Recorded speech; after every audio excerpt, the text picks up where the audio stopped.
Hello, welcome to the October 21st, 2025 Club Cubase livestream. My name is Greg Undo and I'm the host of the livestream today. If you have not attended a livestream before, how it works is you could ask questions in the chat field, or questions can be submitted in advance to clubcubase@steinberg.de. When asking questions, realize that my ability to answer questions in a real-time manner may soon be eclipsed with the number of questions that come in. We will go through all the questions chronologically as asked, and if you don't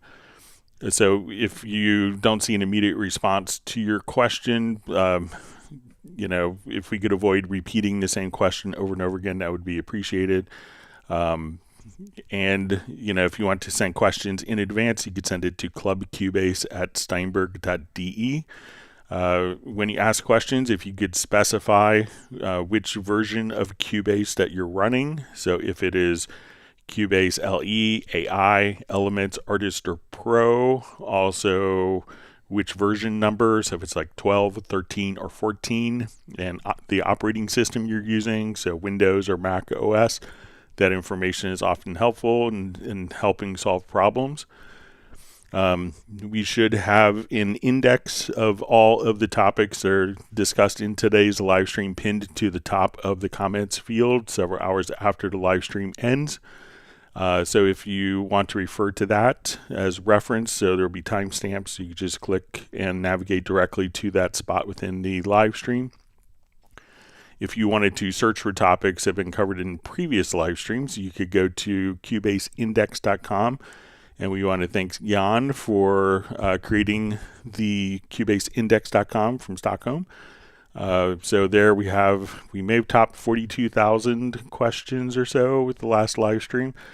But a number of questions and topics that you could search through for the last 5 years. So you could search, and that will immediately take you to that point in the video where that topic is discussed.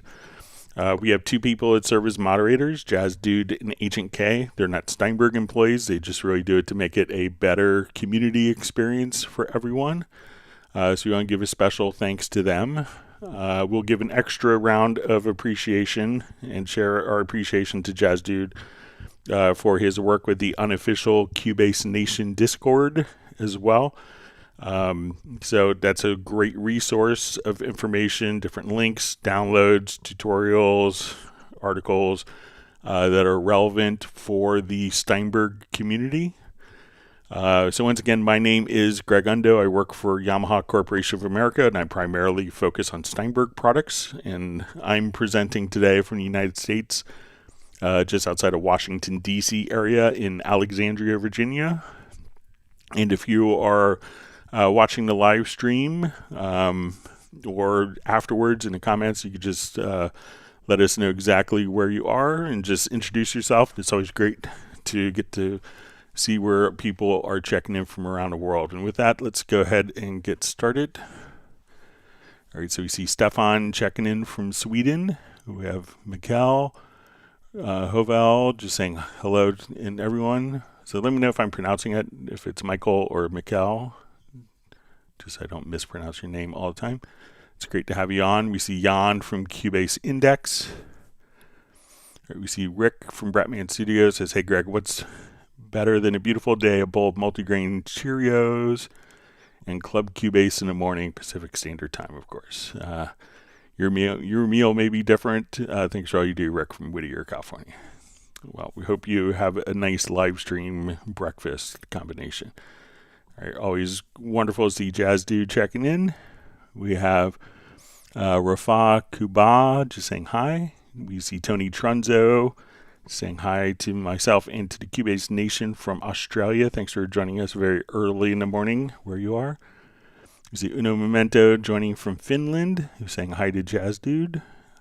We have Martin joining from Germany. And we see a question from Dr. McFarland Studios. How to make this stock EQ look bigger.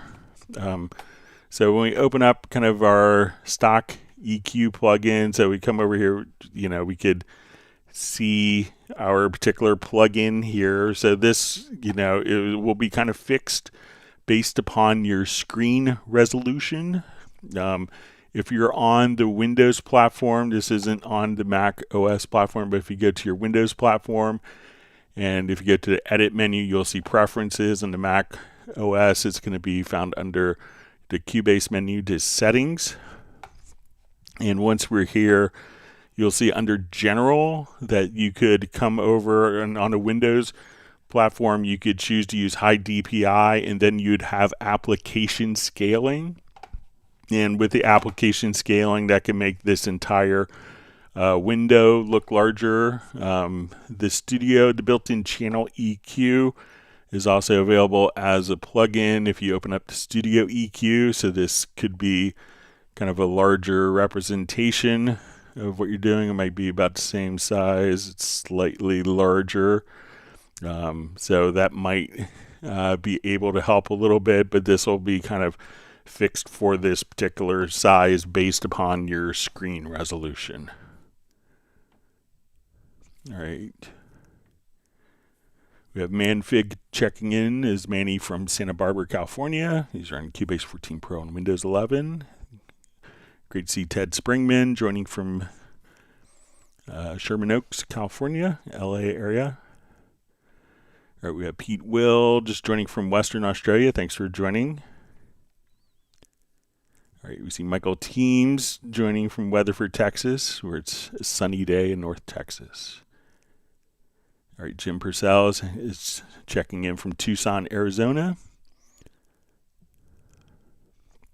All right, Jason Sykes, great to see you on from saying hi to myself and to everyone from South Yorkshire, England. We have Specker joining from Russia. Thanks for joining us today. All right, we have Ralph Nelson Tucker joining from the UK. Okay, we see Jazz Dude just mentioning maybe about Michelle's pronunciation of the name. So let's see if we get a clarification. All right, John Costigan joining from Kenosha, Wisconsin. All right, Nico Thomason joining from Finland. All right, Home Recording Studio says hello, everyone in Cubase Nation back from Detroit, Michigan. I miss going to Detroit. Used to always do meetings at Recording Institute of Detroit with Bob Dennis. Wonderful guy. He was the mastering engineer from Motown.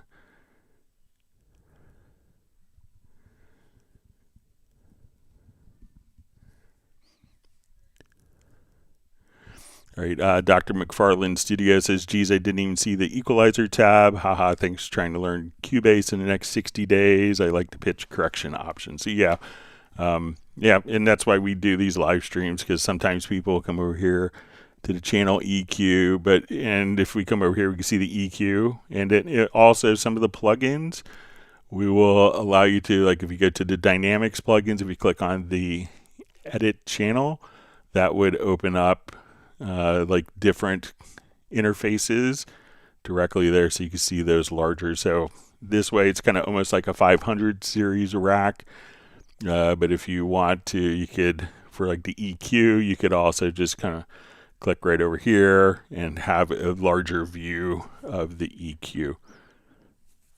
And thanks for, I assume maybe you're trying out the trial version of Cubase, and we hope to help you out with many questions that you have.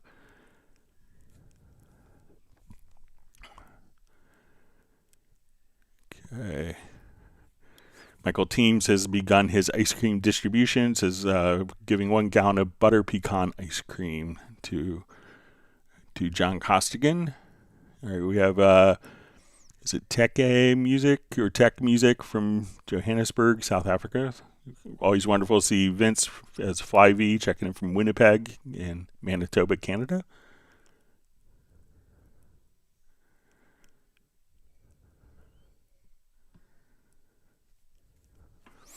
All right, Tony Trunzo says, Greg, can you please show what's the difference between modulation and expression?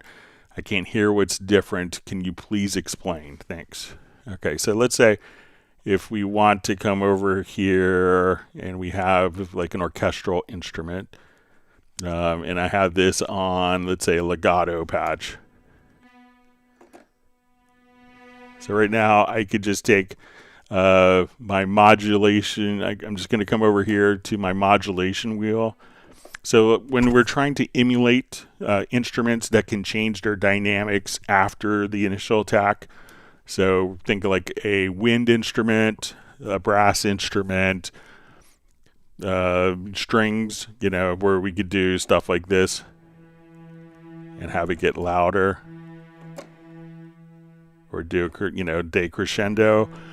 So what we could do is use particular MIDI CCs. So there's not really going to be a difference between expression or modulation. It's really just generally when you're working with instruments, some instruments will respond to MIDI CC 11 as expression to control the dynamics, and some will default to being MIDI CC 1. So, you know, we could basically use, like if we opened up, I think a full instance of Halion or the Iconica library.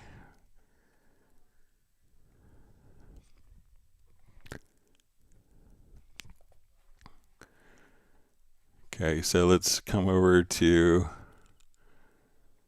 like a clarinet.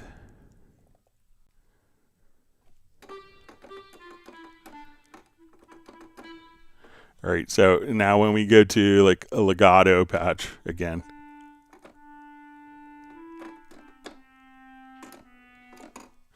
and when we come over here, we could just choose to, I think that, you know, most instruments would allow you to kind of switch between different, like if we're going to fade, so like Iconica sketch here is going to be using like modulation to get the dynamics. Some instruments may use expression, and sometimes you could switch back and forth as to which one. So modulation and expression are really just kind of different messages that can control parameters. So if I was to open and switch this instrument, let's say to like an organ, like our Model C organ here, when I play the organ,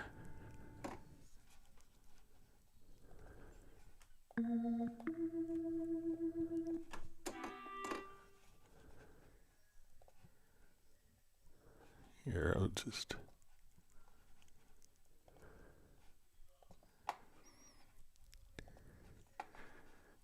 so a lot of times when you want to change the sound of particular instruments, so we come over,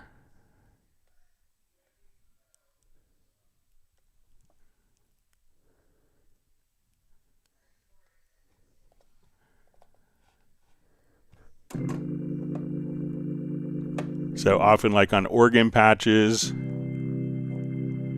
move the modulation wheel to kind of change the sound, like of the Leslie kicking in. So if we look here, when I move my modulation wheel, so the, you know, expression and modulation don't necessarily have a sound. It's what the instrument is programmed to change based on when it sees a modulation or expression information coming in from the MIDI controller. So let me know if that's helpful for you.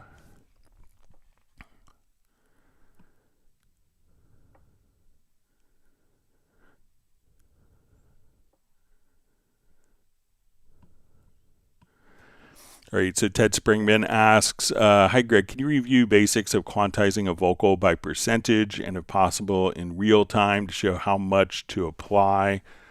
Okay, let me see if I could have a vocal that's a bit unquantized.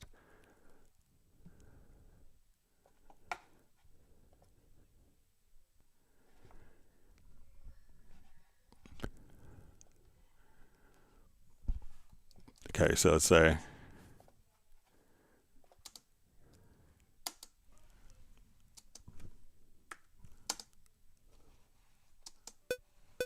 do you recall the day we first met? all right, so say, long time ago. All right, so when we go to quantize, you know, one of the things that we could do is I want to kind of just set my threshold and maybe my intensity here. Okay. Now, once we do this, if we wanted to quantize, let's say we'll just take. Do you recall the day we first met? That was a long, long time ago. All right, so let's say maybe my friend Wayne is slightly behind the beat, we'll say. Do you recall the day we first met? That was a long, long time ago. So if we want to quantize this, I can say, okay, I want to quantize it maybe to eighth notes. And if we look, I'm going to, and we quantize audio, we just want to make sure that we have the audio warp turned on. So I'm just going to quantize. And now this should be probably tighter to the grid. Do you recall the day we first met? That was a long, long time ago. So versus this, where we're kind of a little behind the grid. Do you recall the day we first met? That was a long, long time ago. So anytime that you have, you know, and we could choose, you know, you have percentages as well. So if we have a vocal, let me see if I could find, I think we have some other vocals that we could use.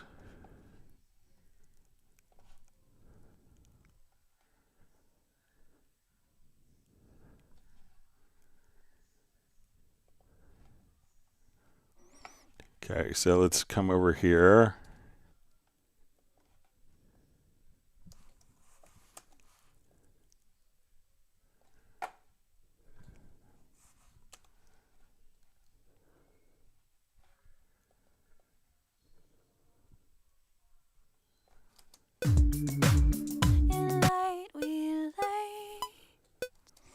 Okay, so let's say we have this. All right, so again, if we wanted to just kind of quantize that vocal, we can just kind of come over here. So let's say if we want that to swing a bit, I will just come over here.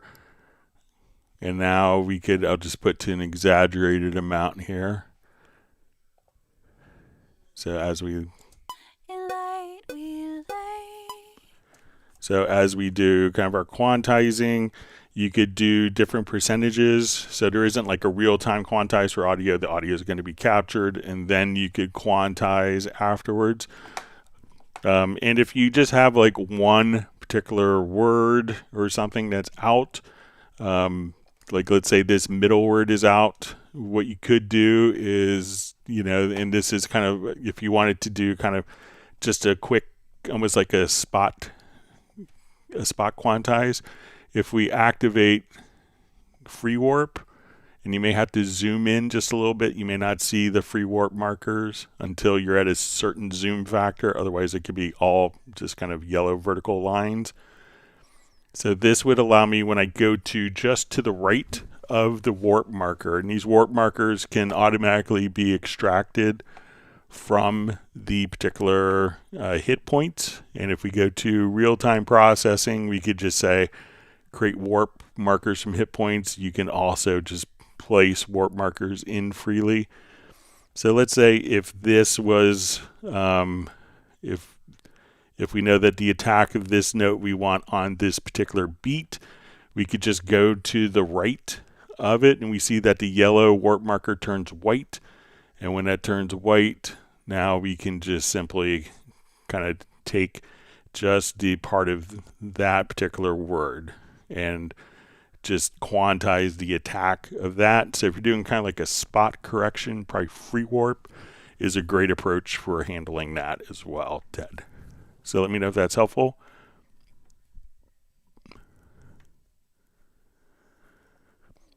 All right, so we see Flyv just mentions he just had some website take money out of his debit card without his approval. Well, that kind of sucks. Hope you're able to get it resolved.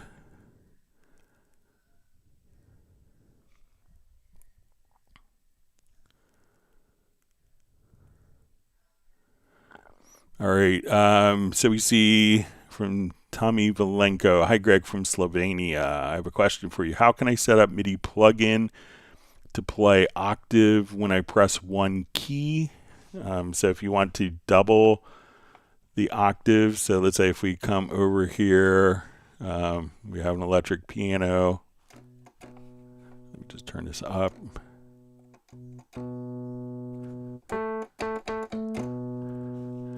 Okay, let's see if we could do like a MIDI plugin.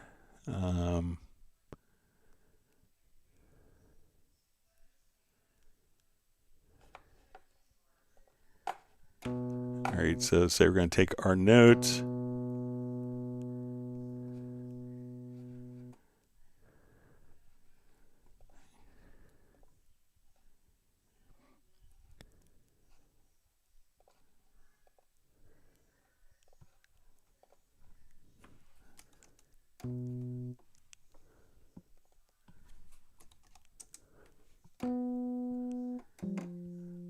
All right, so I'm not sure if you want to, if you wanted to play octaves when you press one key, or if you want to, as you play the note, it's automatically, so that will automatically transpose it in real time. But if you want to keep kind of the original note and this note, if you want both of those to sound at the same time, let's see if we could.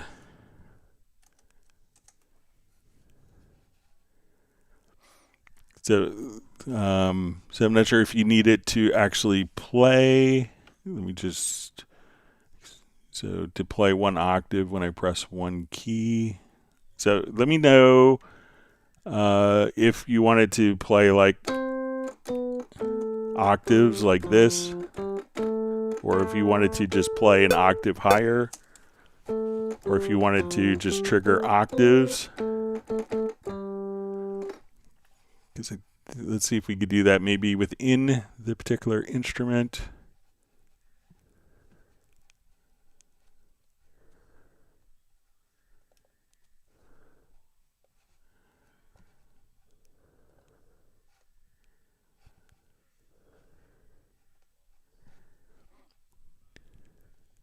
Okay.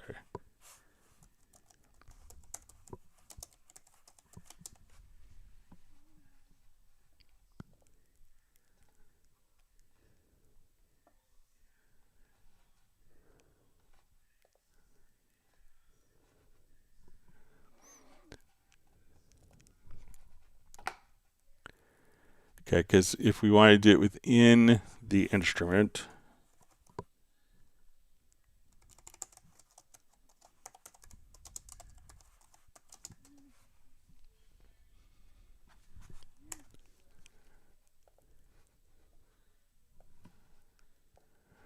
so now if I put this on channel 1, we could transpose this. So say we play one note here,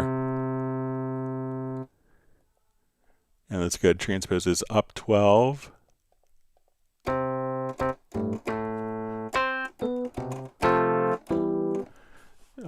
So we could kind of set up 2 instances of the instrument and have that when we play one note. So, but not every instrument may do that if we have recorded a particular passage. So let's say we come over here.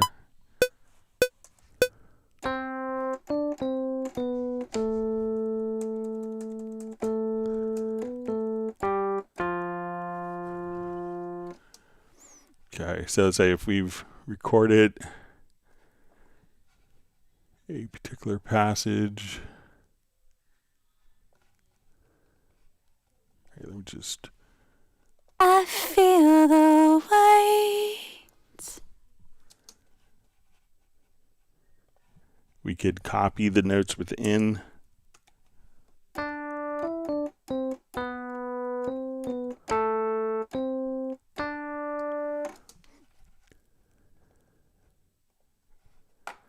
So now if we wanted to take those particular notes, we could make a logical editor just to, if you want to hold down the Alter Option key. And now we can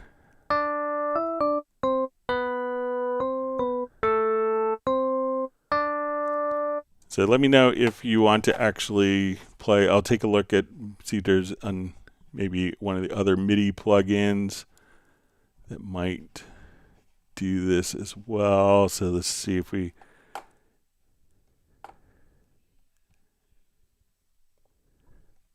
because I think most of them will take the incoming data, but not necessarily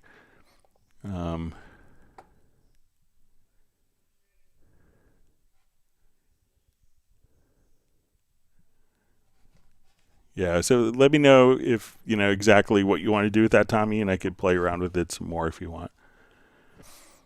All right, so we see Bratman Studios running to get coffee with his daughter, but he's taking the Club Cubase with him on his phone. Enjoy your coffee, and glad you get to hang out with your daughter. All right, we have Diamond District Studios joining from Cape Town.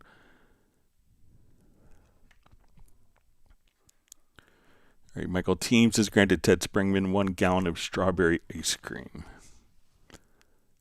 which Ted is appreciative.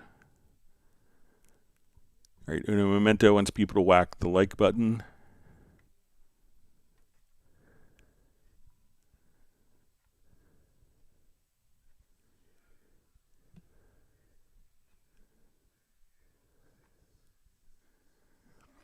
Okay, sorry, my chat field just jumped.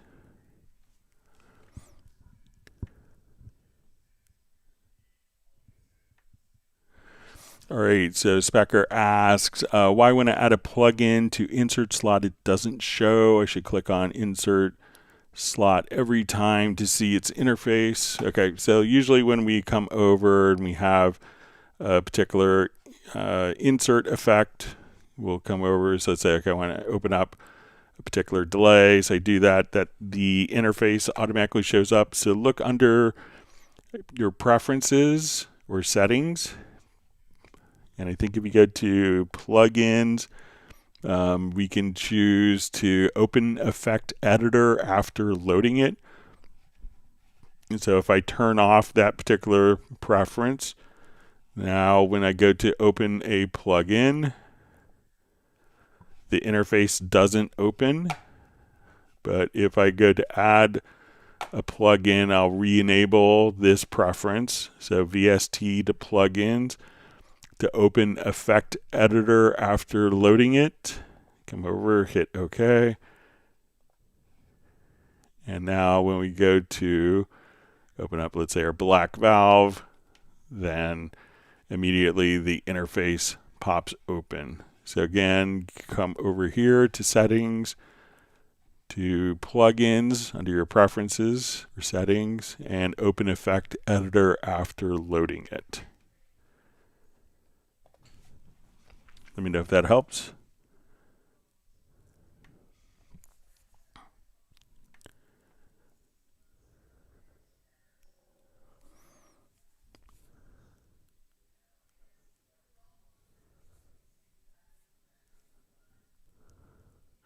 All right, Michelle asks, I know it's a Cubase stream, but maybe you have info in this regard.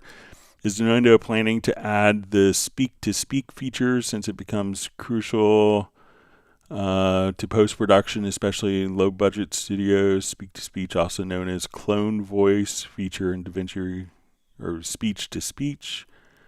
Let me know what, I don't use DaVinci Resolve, but let me know kind of what the speech-to-speech is doing, if it is like a transcription. Because we could do transcriptions in Nuendo already.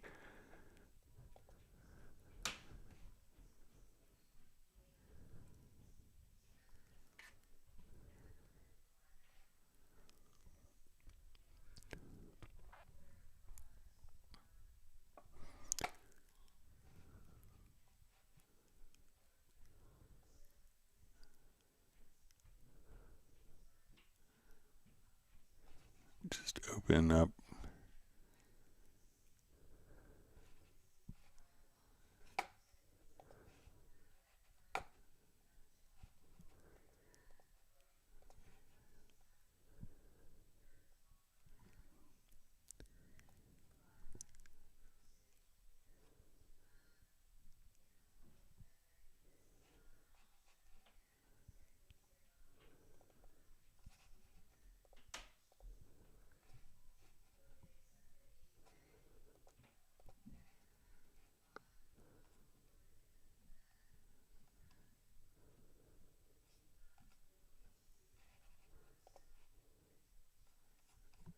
Just find a quick project here.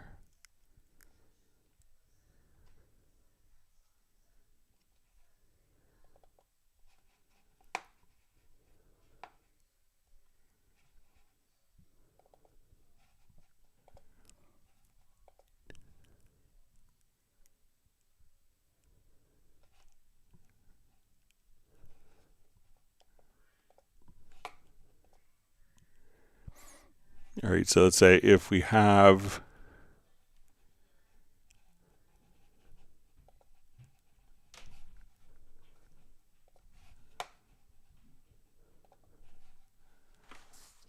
The art and science of flirting.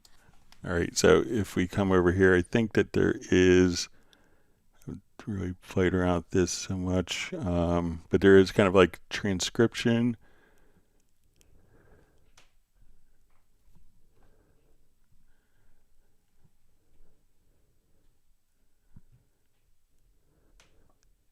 Dialogue transcription.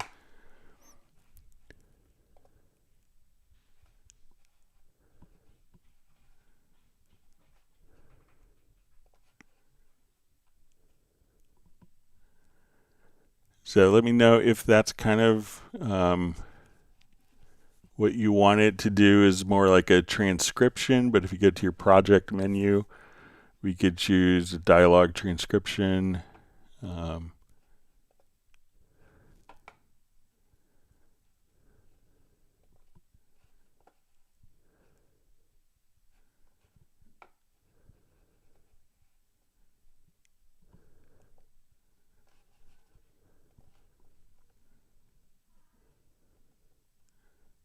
Let me see, it should add like a marker track, I think.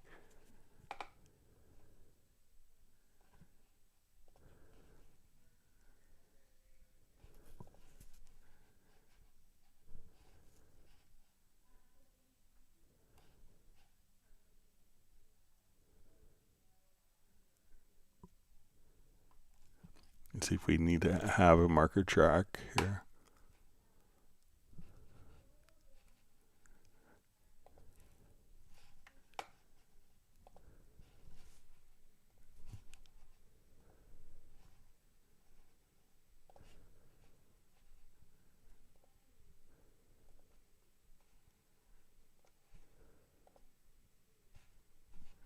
But let me know if it's like a transcription of what you're trying to do. If that's what you mean by speech to speech.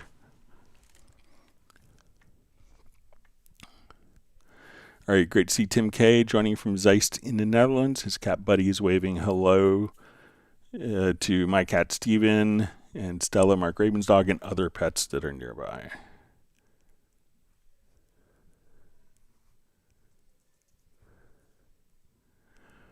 All right, we have Roland Stuff checking in from soggy Sussex in the south coast of England. He's wishing everyone well.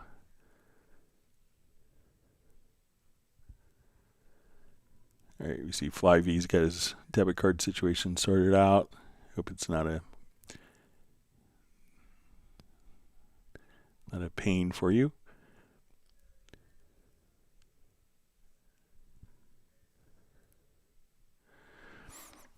All right, link 1111 questions. Cubase given us a trusted vocoder close to vocator by Native Instruments from some years back. Most vocoder out there lack, but that vocator from Native Instruments was top level. So I think a lot of people like the current vocoder. So let's go ahead and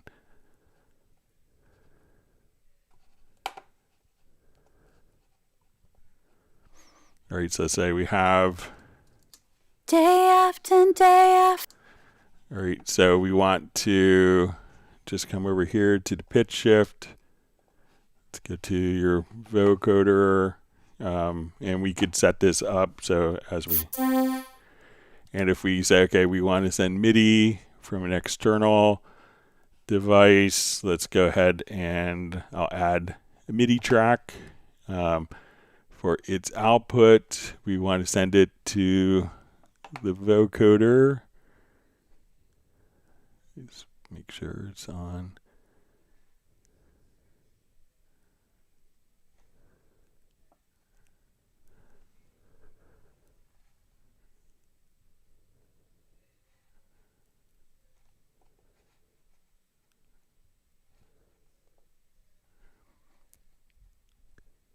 Okay.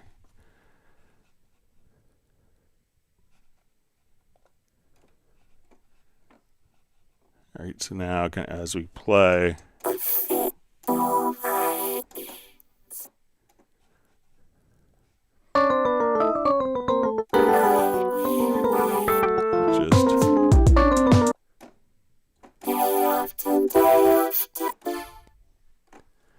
so now as we just kind of play in MIDI, and you could play around with the kind of different settings here. So, but yeah, definitely play around with the built-in vocoder. I think there's lots of people that have become very fond of the included vocoder. All right, Michael Teams is granted Rolling Stuff 1 gallon of cherry vanilla ice cream. Hopefully that will offset the rainy day. All right, Mark Winslow is saying aloha from Honolulu. Great to have you on, joining us early in the morning.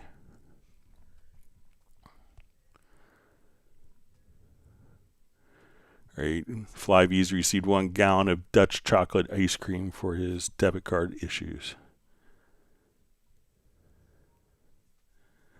Wonderful to see Pablo on, drummer of Hot Mess from Galicia, España.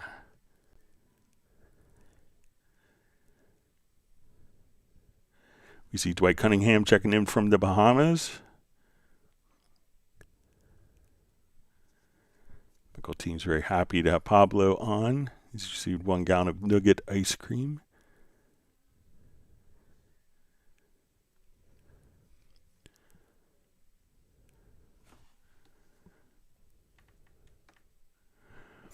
All right, Evil C says, when I use the 3-track zone, how do I scroll between zones? When a zone uses up the screen, I can't get to the second or third zone. Okay.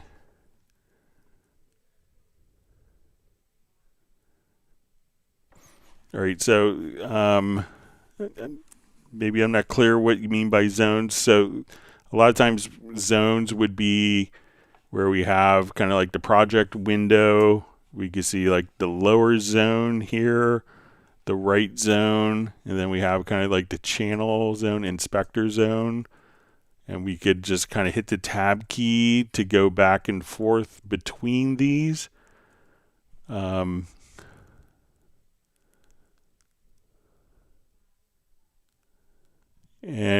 maybe this is dealing with in the MixConsole. So let me go to the lower zone in the MixConsole, and I'll set up some zones here. So let's say I'm going to have, go to my zones here. So maybe it's, I want to see some zones in the left, some in the center zone, and some in the right.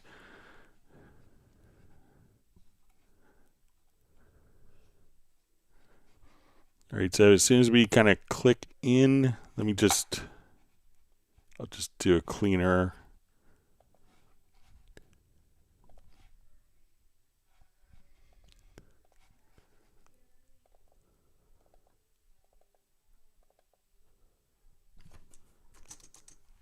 All right, so let's say we have 60 tracks, so I want the first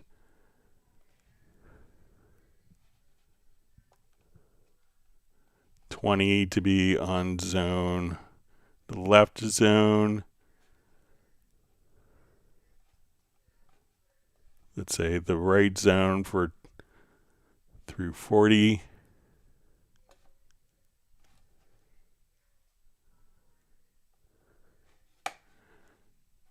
Or in the center zone, and let's do the right zone from there. Okay, so maybe this is what we're referring to as zones.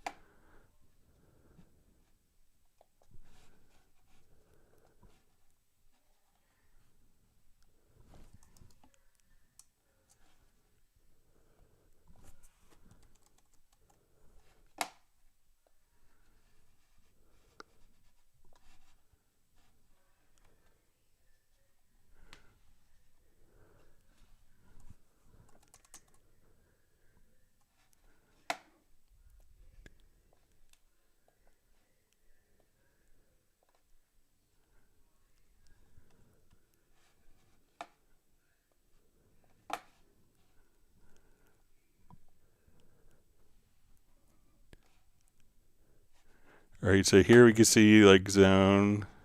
So as we navigate here, so let's say if we just use like the left and right arrows, now we could have kind of the center zone. And let's see if we activate this. So that's our right zone. We have our center zone here. So let me know if this is the zones that you're talking about.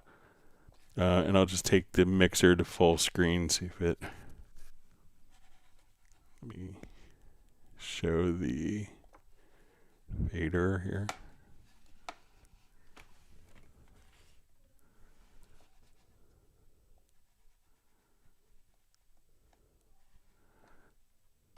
So here, as we do it, we could just scroll. But let me just make sure that the zones are set up in this mixer here.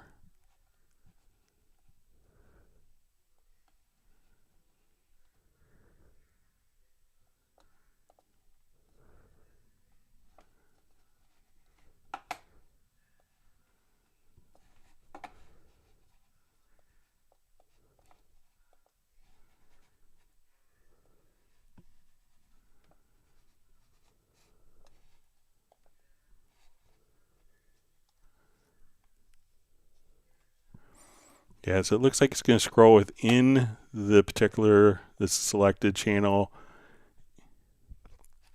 Let me just see if there's any.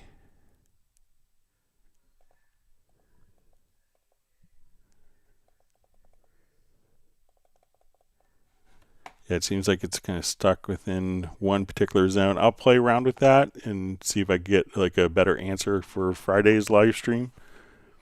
Sorry about that. See, Pablo says he has some stomach aches, but he wants the ice cream. Can't go wrong.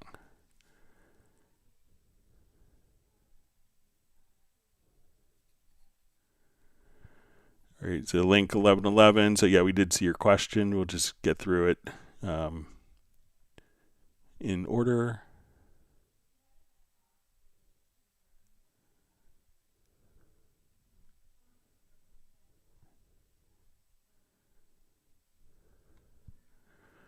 All right, I see Pablo says he's not from Bilbao. Yeah, so Gareth Bilbao, you're from Galicia, all right? So just sorry if I misspoke.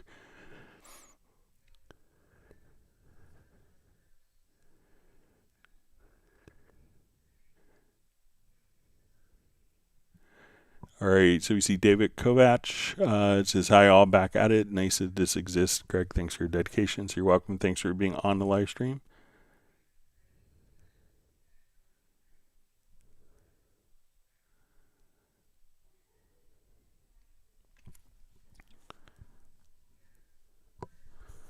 All right, Ted Springman just says, hi, Greg, if you're taking spectral layers, feature enhancements for the future, I'd like to see AI analyze harmonics and fill in those missing above the digital cutoff point, edit and spec layers, and see this line as abrupt. We'll just show it for people if you're not familiar with it. So let's say if we're doing like some spectral layers, editing on a particular event here.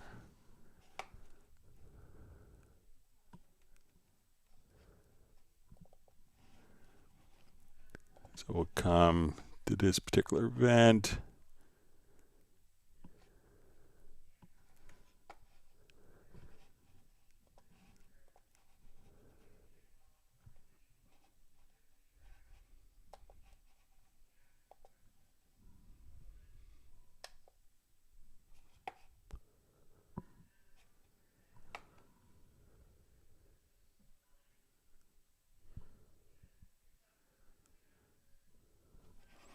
All right, so when we are playing just a particular part here, so we listen to it,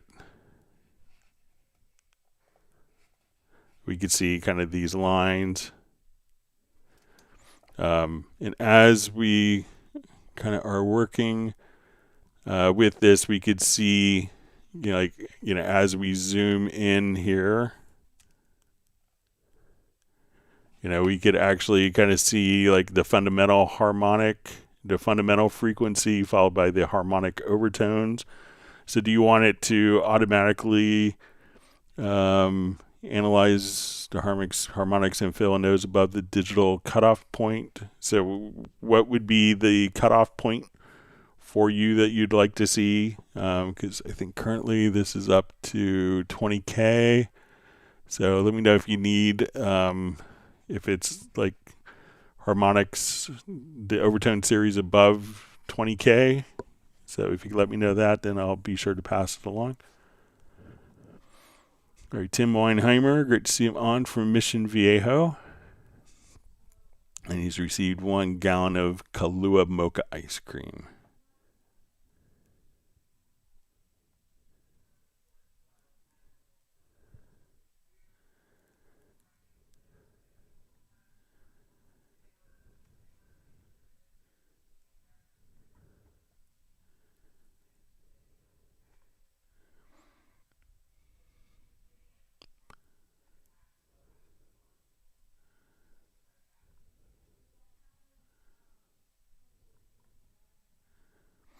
Okay, sorry when Chatfield jumped. All right.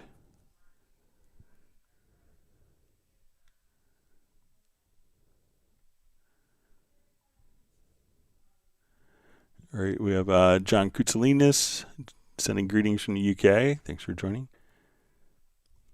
All right, so David has a couple questions. Is there a way with chord pads to look to a key so chords presented only fit to that scale? Recording when snaps on real time, they don't adhere to the chord track.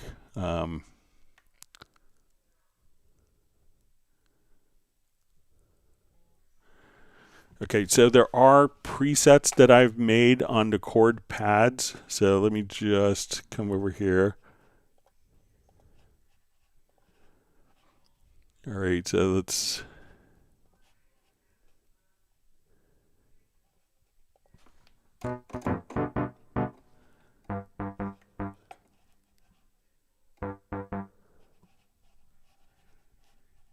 Let me check my...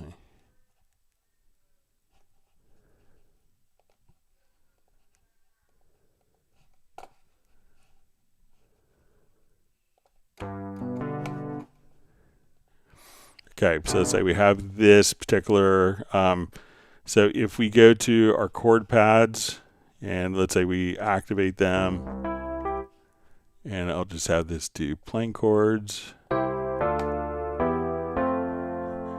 Okay, so it says, is there a way with chord pads to lock to a key so chords presented only fit to that scale? So it doesn't automatically do it, but I did, there are, if you go to the Cubase Nation Discord, someone had asked me to do like all of the different modes. So here I have a preset. This would be like for C major. So if I come here, I can see my chords. And if I change my root key, So let's say, okay, I want it to be in D major.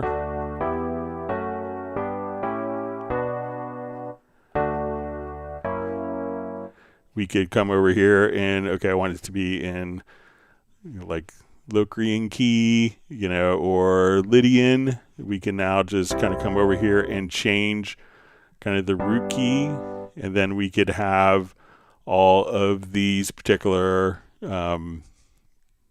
modes and keys. So once we say, okay, I just want it to come over here, like if we go to a major, I could just say, okay, we're here. And we could have all of these that will be the basis for the key, and then we could choose a different, and this would change like a C major, but I could now have it in E or F major, F sharp, G natural. So we could just transpose based on kind of the root note here. So let me know if that's kind of what you're looking for, David, with that.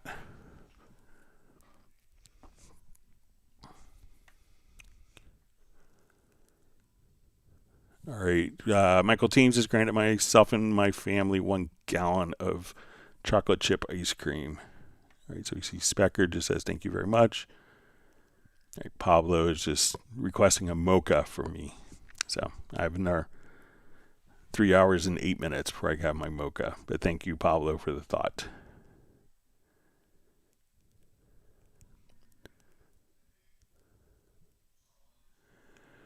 All right, so next question from David is, can you set a default MIDI input port anytime you open an instrument? It would default to a particular MIDI controller. All right, so as we add instruments, so let's say we come over here, we add an instrument track. I'm going to set this, we see our MIDI inputs. So as we set here, I can say, okay, I want this to only come from my Steinberg UR24C. So let's say, okay, hit add track. Now, when I go to another track, I say, let's add an instrument track. That setting will stick or persist until it's changed again. So even if I go to a new project, we'll come over here, we'll create empty. I go to add an instrument track. It's still going to be set to whatever MIDI input port was set in other projects. So that way we could define it to a particular MIDI input port. So once you set it there, it's going to stick until it's changed later.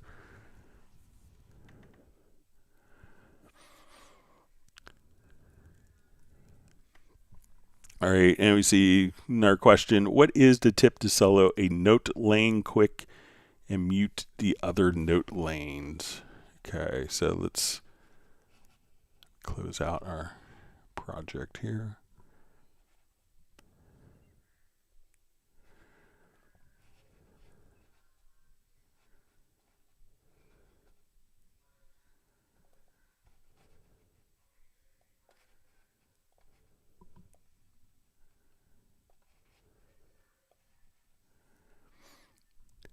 Okay, so let me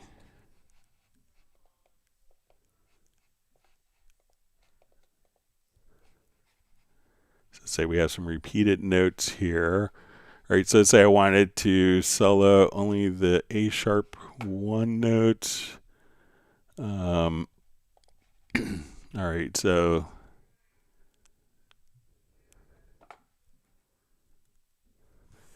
I think if we select the first one, let's see, and hold down the shift key.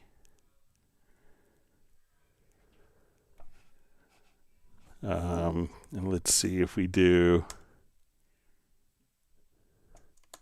All right, so we could mute and unmute the events.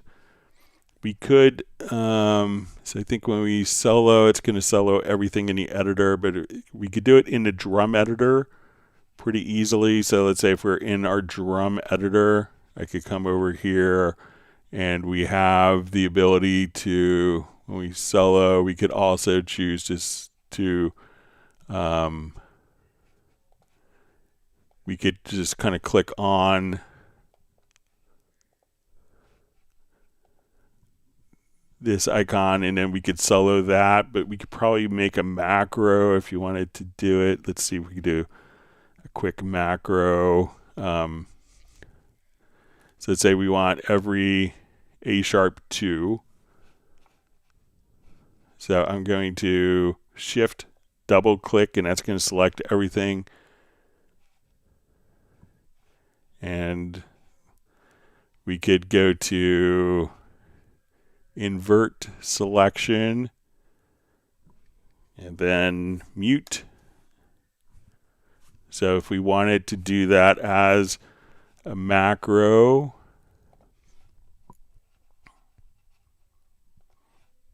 we'll come over here to our key command and we'll make a new macro and we'll call this solo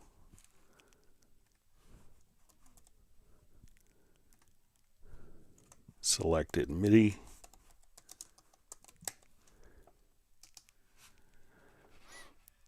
Okay, so we want to invert selection. We'll add that command.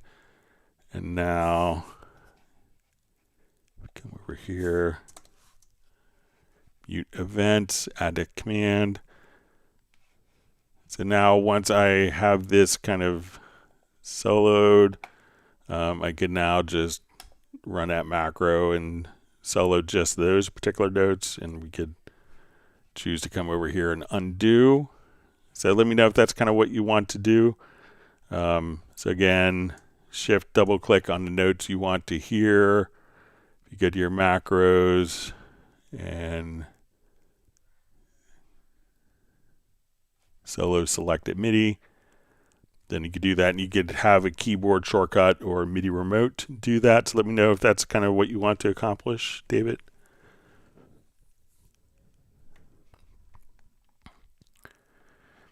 All right, wonderful to see Nick on. He just says that like button won't whack itself. Great to see you on, Nick. Hope you're well. Checking in from Essex in the UK.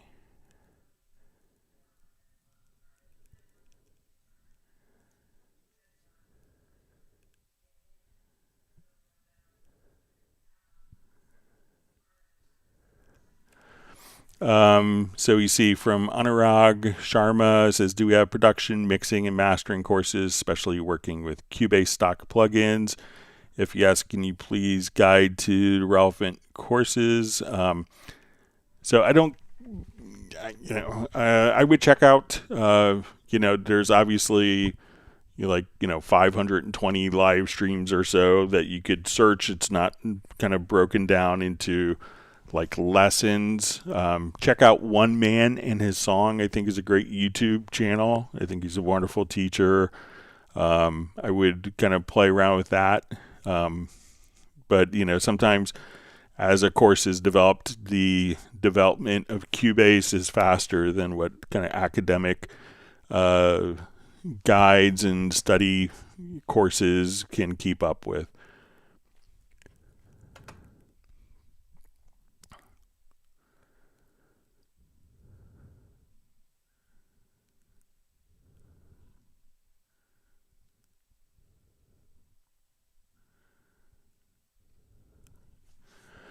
All right, so we see just clarification that speech-to-speech technology is a re-speecher is a method that uses artificial intelligence and deep learning to convert one voice into another voice while preserving the dynamic and emotional characteristics of the original performance. So I don't think there's anything like that currently in Nuendo. So I'm not sure what will be coming in the future. There's obviously lots of wonderful, exciting technologies coming in the future, but I'm not sure if that would be in there. But thanks for letting us know.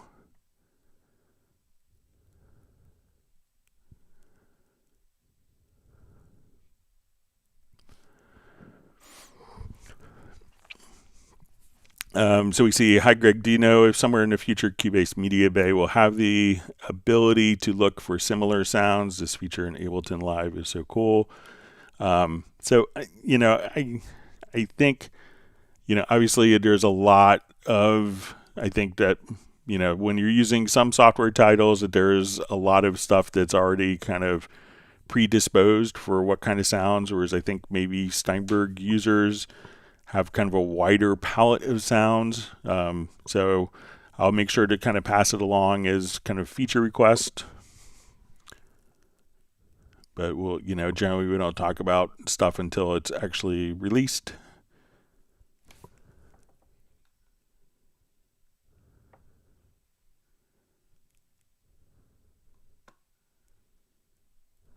All right, Bratmy in studio still logged on while getting coffee with his daughter. And he wants people to hit the like button.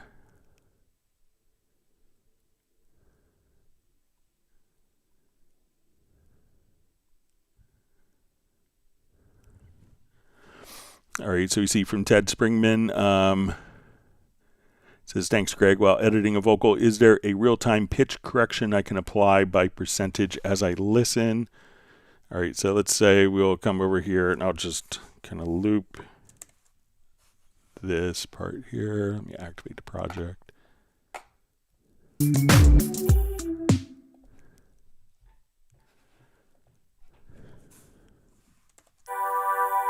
right, I'll take the vocoder off. All right, so.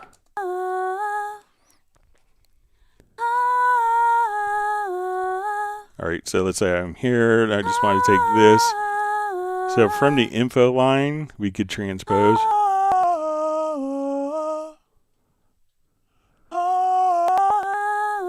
And we could also have fine tune. So this would be a semitone. If we want to fine tune, we could just come here.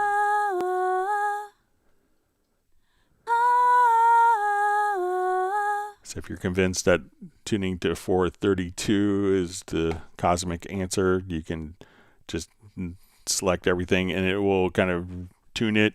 This will tune it down 8 cents. So if we just kind of come over here, we could just type in. So let's say minus 50, that's half a cent.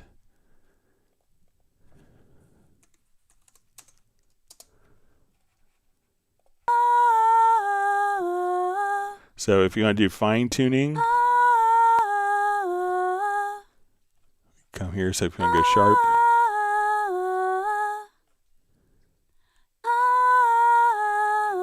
so you could do, just by selecting from the info line, you could do fine tuning or just transpose by semitone. So if you want to just kind of audition.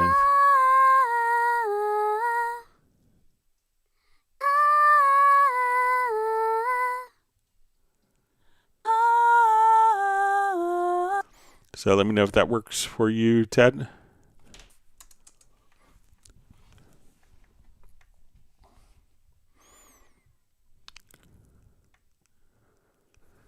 All right, so you see Pablo says, sorry for my hot mess drum parts, Greg. So I haven't heard him yet, so hopefully I'll get him this week.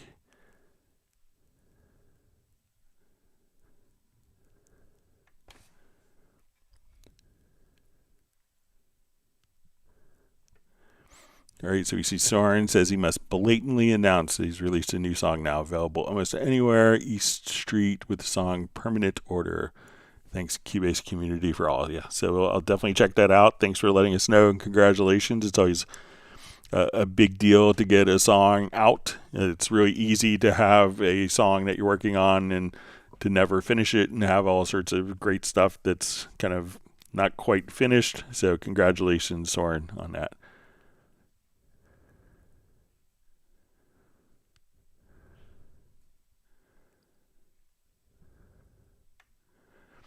All right, so Link 1111 says, from America, eating a bit of Haggis. Greg, thanks for that response. Which version of Cubase or new Windows is added vocoder installed, please? And if we used a live mic, could it work or only on a wave? So it could work live as well.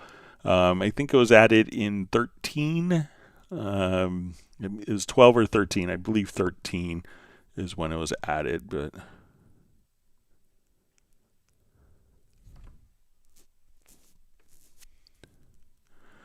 Dwight Cunningham asks, Greg, can you explain the difference using hardware with Wavelab mastering hardware as compared to in the box? Some people, will become very acclimated to their particular tools. I think musicians and audio engineers very much like if something worked well in one scenario that you tend to like, and I saw this when I was working in like a large recording studio in New York City.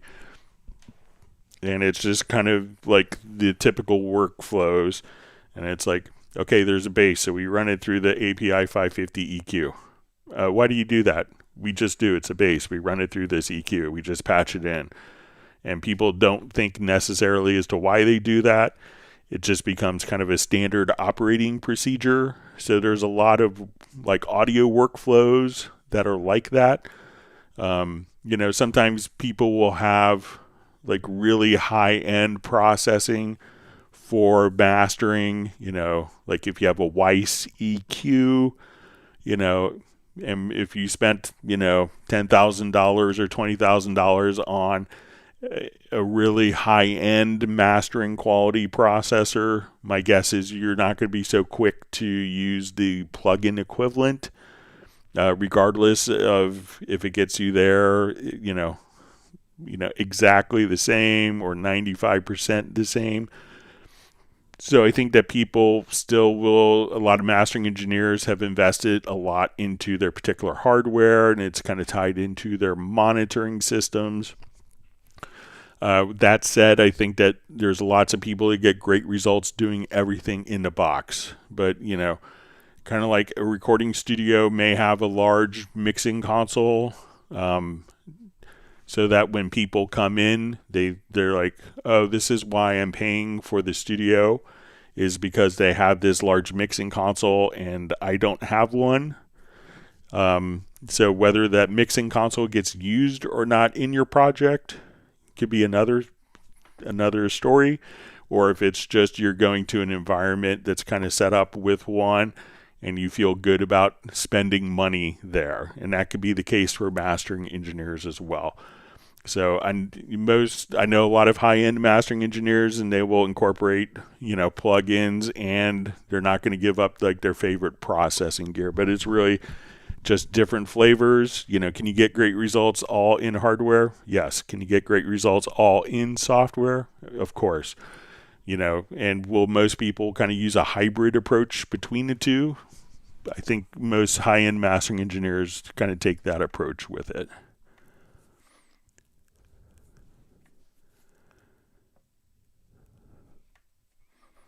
All right, Rolling Stuff feels spoiled. He's getting his virtual spoon, and he's going to tuck in. So, sounds good. All right, so we see Rick says, every year at this time we have a maze for Halloween, up to 1,600 people in two and a half hours. And he likes writing the scary music and sound effects in Cubase and sending from the studio mix to the rooms. Yeah, make sure you take some videos, because I know Michael Pierce from Grand Chapel Studios, he wants to see some Halloween footage from the U.S. Tony Trunzo is impressed with Michael Team's ice cream flavor variety. Yeah, when he retires, he should have an ice cream truck. We used to have ice cream trucks that come in my neighborhood. All right.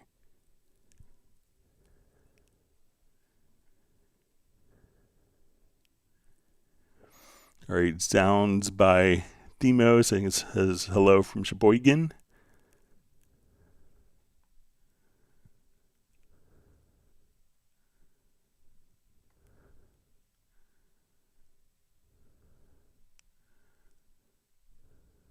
All right. My Chatfield jumped.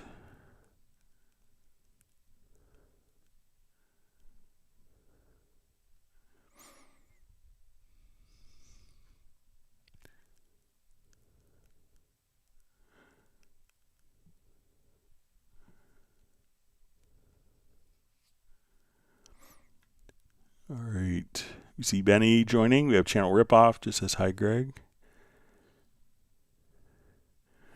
All right, so Rick at Bratman Studio just says, hey, Greg, I've been playing my Roland drums into my track more and more lately. I do slight quantizing after like a 30-second to keep my feel. You have any suggestions to keep that live feel also? Thanks. So I think just little bits, for me, like drums, so much like the feel, like with, if you're playing in electronic drums, like the feel isn't hateful. It's like, to me, what bothers me listening to a lot of programmed drums is when there's like the velocities. So I think if people are kind of clever with velocity mapping, so let's say,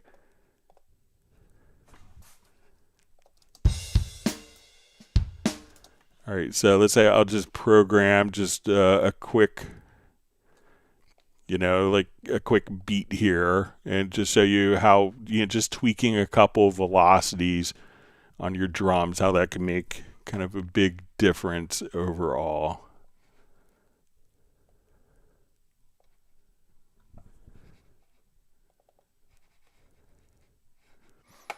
Okay, so let's come over.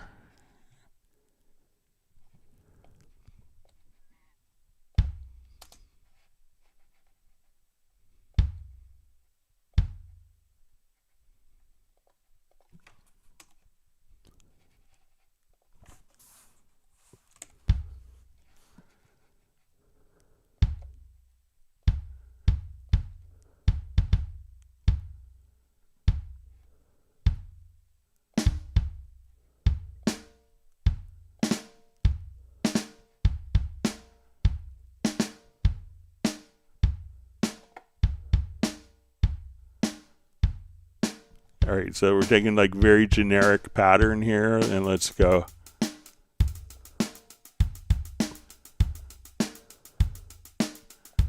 So a lot of people will program drums like this, and it's fine, but it always kind of sounds a bit like programmed drums. So to me, hi-hats are kind of dead giveaways. So I'm not going to alter the feel. We could feel that this is kind of very sterile, very kind of machine-like, but I'm just going to vary the velocities here of like every other hi-hat.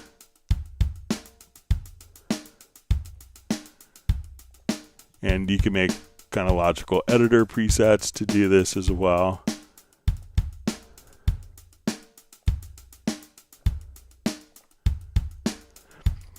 So even just varying the velocity in a hi-hat. And let's say, okay, I want to come over here to, I want to take that little snare at the end, almost like a stick drag.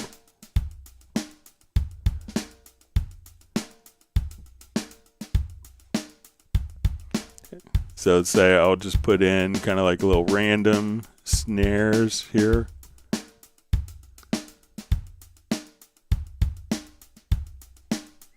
So let's go to my snare or my kick.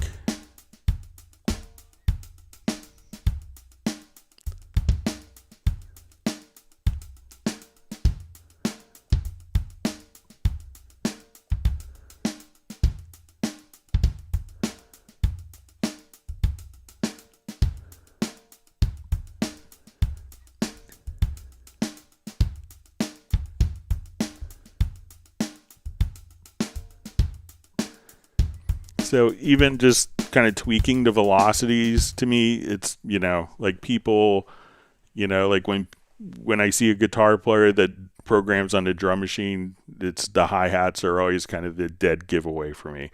So being able to kind of take, like the overall velocities, let's say, of my hi-hat, like I now want to take all of these velocities and move them proportionally down. I could just kind of come right here to the top and bring the hi-hats down a little bit.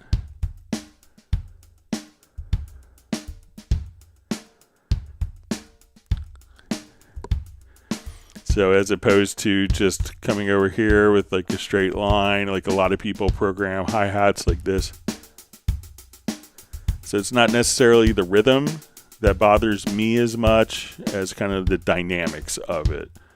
And like great drummers will have, like if you listen to like the Rosanna shuffle, there's all sorts of little, very like little ghost notes on a snare throughout. So even just kind of putting in like additional, so let's say if I want to come here,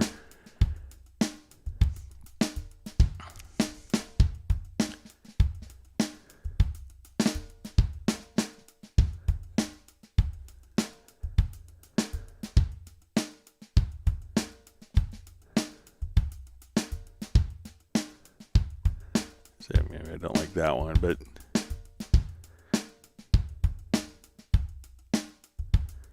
little stuff like that, that is what can make a big difference as opposed to the feel.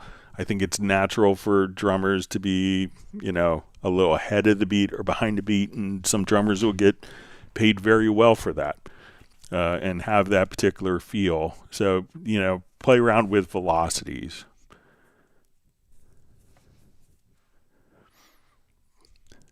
We're glad you've been using your Roland drum kit.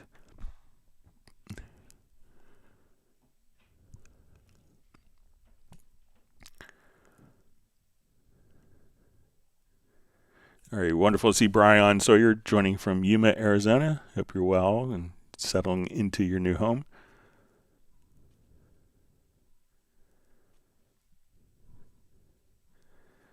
All right, Tony Trunzo has received 1 gallon of Scoopy's Black Diamond ice cream. And it's telling Tony Trunzo to Google it. All right.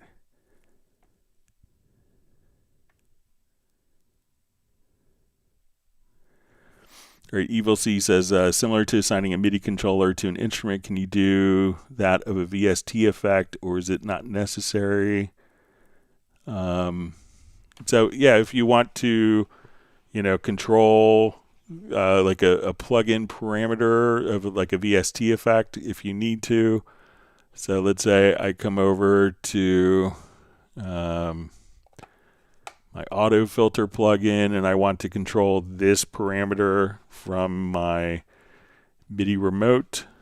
So let's come over here. So I want this knob here. So if I just kind of right click, we can say MIDI remote pick up for mapping range. I move this knob, apply mapping, and now my VST effect is being controlled directly from my MIDI remote. So whether it's a virtual instrument or you want to control plug-in parameters, so if I want to control this with this knob, again, right click, say, move the knob, hit apply mapping, and then it's automatically assigned for you. So you can just kind of come over here, move 2 knobs, and control VST instruments or VST effects.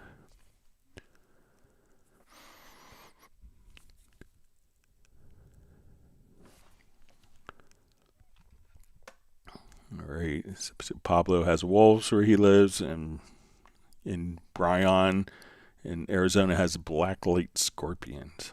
Well, at least you know where their scorpions are at night. So, never heard of that. I'm gonna have to look that up. Show it to my son.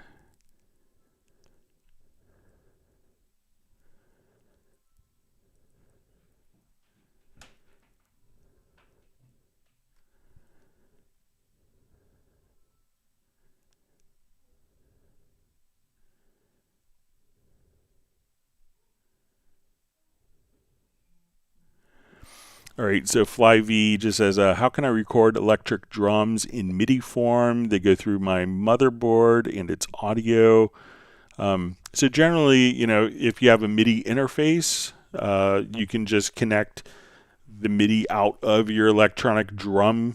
Like, usually most electronic drum kits will have like a brain unit or kind of like the unit that all the pads plug into, and that's going to transmit MIDI. So that could transmit, and you want to record it not as audio that's going to be going into maybe the audio input on your computer. Most of I think I have kind of an older Yamaha kit that I bought that might just be MIDI. I don't think it's USB on that particular kit. But what you could do is just simply take that and take the MIDI out from the drum control unit or the brain. And, most of them can connect via USB now, and then you could record it directly as MIDI data. So you could do edits just like we were doing, as opposed to recording it as audio. So just connect it. If your unit doesn't have USB, you can get like a MIDI interface that has like MIDI in and out on it that has a USB connection. And I would just use the USB connection and record it as MIDI. And then once you record it as MIDI, you can come over and capture your drums like this and be able to edit and tweak and really, you could have everything perfect or, perfectly unperfect if you want. See, Pablo just says magic trick, Greg. So let's see if he wants me to do a magic trick or not.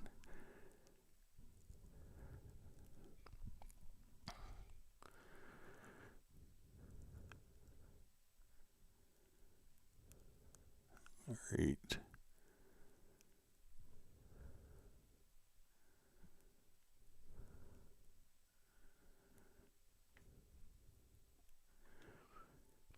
So we see Brian Sawyer says the doctor told him no guitar for 6 to 8 weeks. Well, that's tough. You'll have to play around with T guitar and, get good at working with virtual instruments. All right. We see kind words from Fly V says this live stream made me feel better. Thanks a bunch, Greg and Steinberg. Well, it's always better when you were on it as well, Vince. So, all right. So we see Lawrence checking in from Rhode Island. Lawrence Koch, thanks for joining us.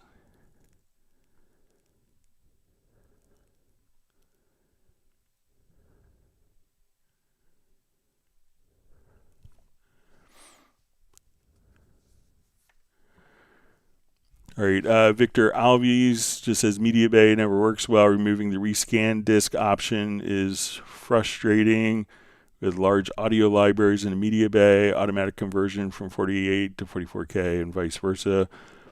All right, so I don't think the rescan disk has been removed. So let's come over here to your MediaBay. So we'll go to Media Menu to MediaBay or hit F5, Function key 5. And then all you have to do is kind of right click on a particular folder and you could rescan the disks just like that. So, so the rescan wasn't removed. You could also just kind of come over here and pick to exclude folders or include folders right there. And then once you do that, we could again just right click and choose the rescan disk. It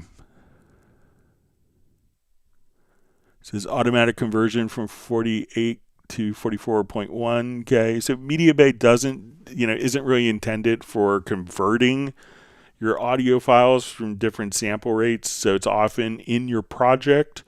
If there's settings in your project, so that when you go to, if you go to editing to audio under preferences or settings, and you could say on import audio files, you could say convert to project settings. So if we do that, then as files are imported, we don't have to necessarily do any conversion. It will do the sample rate and bit depth conversion if necessary.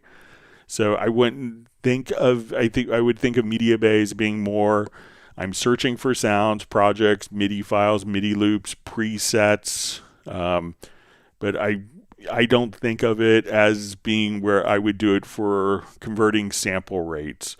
You could just drop it into a project as needed and have the sample rate converted, and that's what I would do. And then if it creates new audio files, those can be reflected in MediaBay. But I don't think of MediaBay as being more for sample rate conversion and audio editing tasks. You could do that. But I think its primary goal is so that you could find all of the files that are kind of relevant for your Cubase productions. So let me know if I'm misunderstanding, Victor.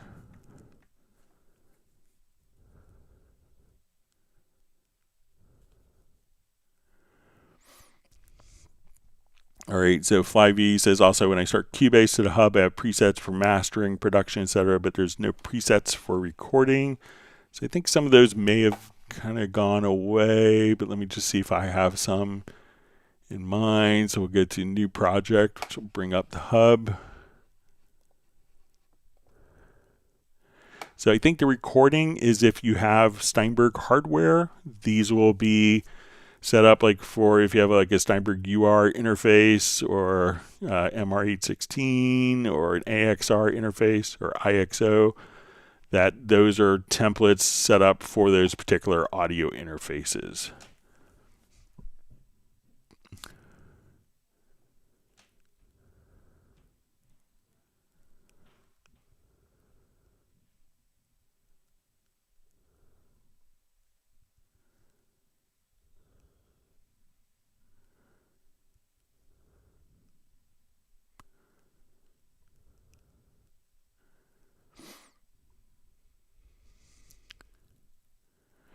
All right, so Victor just says, in Ableton, we can move freeze tracks and edit. In Cubase, it's locked.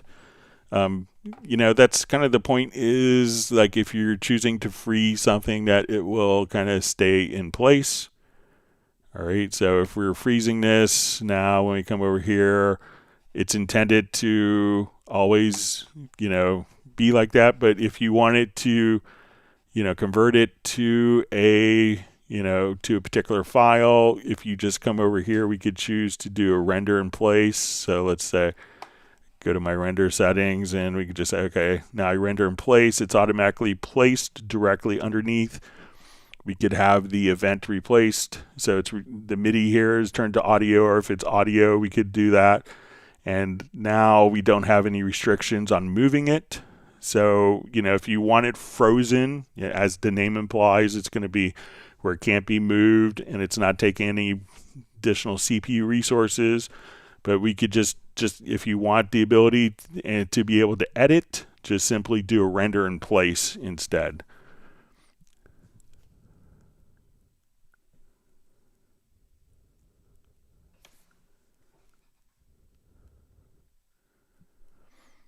See, Michael Teams happy about the 432 hertz. Or just asking, says, thanking Ted for his great question.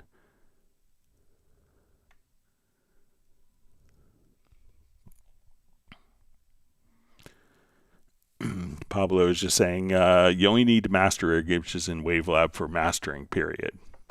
That's a good point. It's a great plugin. I got to help my friend Greg Lukens, who created some presets for us on that. It's a lot of fun spending a day with him. All right, great to see Pertti Komenin checking in from Finland. So FlyV says after the live stream, he's going to go for a walk to Tim Hortons for dinner. He has a gift card from his aunt. I wish I had an aunt who would give me a gift card for dinner. Sounds good. And Tim Hortons is kind of fun. There's a few more of them popping up in the United States. I see them at airports occasionally.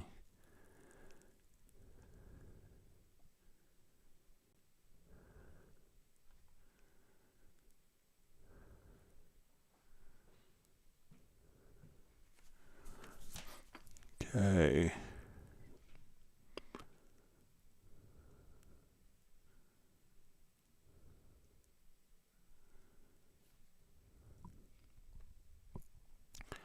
All right, FlyV just mentions I've released in progress, but I have a feeling that using any samples in the song can cause copyright issues.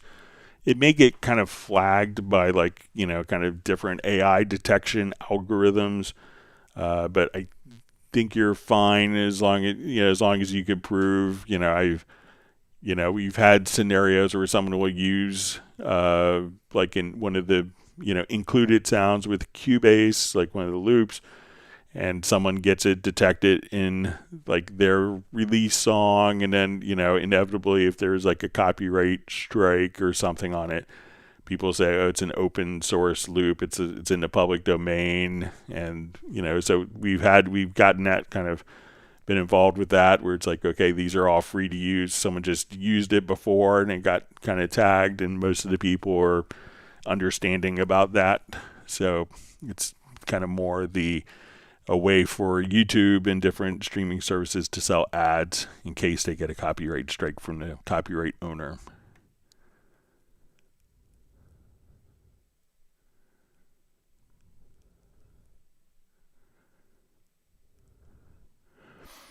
So you see link 1111. Greg, do you know if Prince used any Cubase software, or would you say all his DAW was engineered as a proprietary specific to his liking? I imagine being that rich, one could design their DAW correct. I know he used like Nuendo for recording his live concerts. So people had sent me pictures of that. So all of his concerts, I think, were recorded in Nuendo. I'm not sure if everyone was, but there was a whole tour where it was being captured in Nuendo. I think he was mostly still console based. I've had a lot of friends that worked with him. So I think he was sitting behind his SSL console and was very comfortable there. And, we have people that were, probably richer, or at an equal level that use Cubase and are very happy with it as well.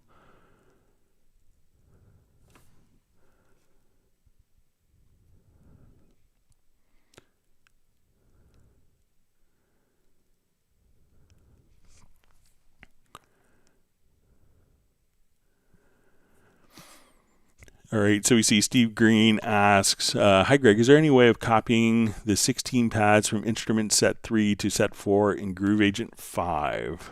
Okay, so let's say if we have, so let's see if we have okay,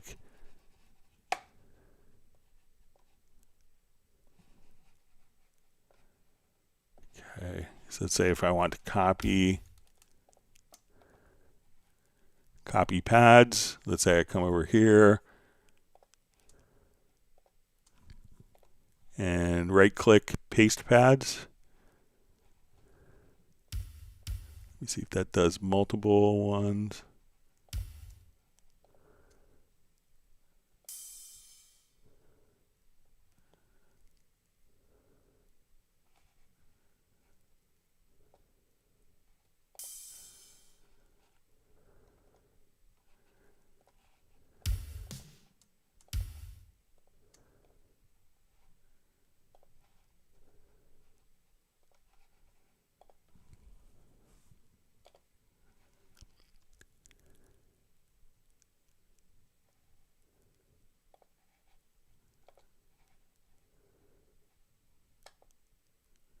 Yep, so here's what it looks like. So let's come over. All right, so let's say we have all of these sounds. And this is with the Beat Agent Kit. Okay, so I'm going to right click, select. So I could select the bottom left corner, hold down the shift key, select the bottom right corner. I'm going to copy pads. I could select another bank here. Let's select all of these pads here in the same way and just choose paste pads. And now these can all be pasted, or you could cut. So we were in bank 3, let's go to bank 5. So again, select, right click on the pads, copy the pads. You want to select the same number of pads in a different bank, and then you'll see paste pads. So let's go to bank 5, bank 3. So give that a try.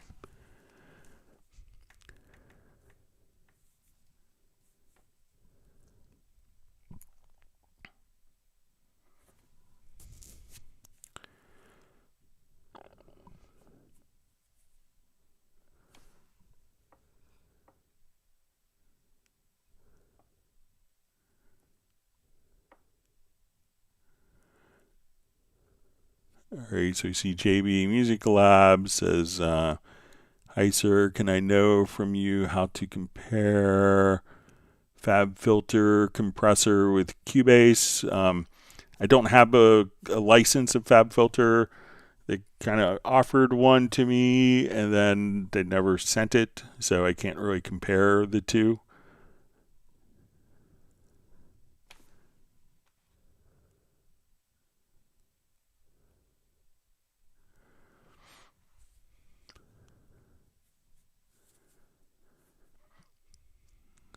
All right, so we see JB Music Lab says Fab Filter Wave CL2A versus Cubase compressors. I would say that, that the Cubase compressors, I think if you use those, that you wouldn't feel like you're missing much by not having third parties. Okay, so we see from Steve Green, who also asks, sorry for the repetition, no problem at all. You can ask any questions you want, that's why we're here. But how do I change the drum pad MIDI assigned note, let's say C1 to C3?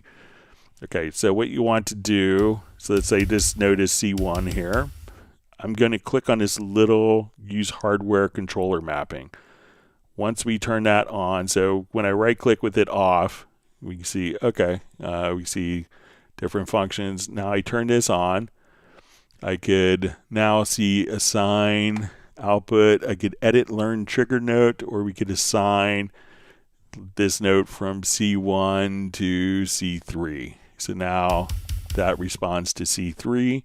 So turn on in, and you need to be in the pattern or the instrument mode here.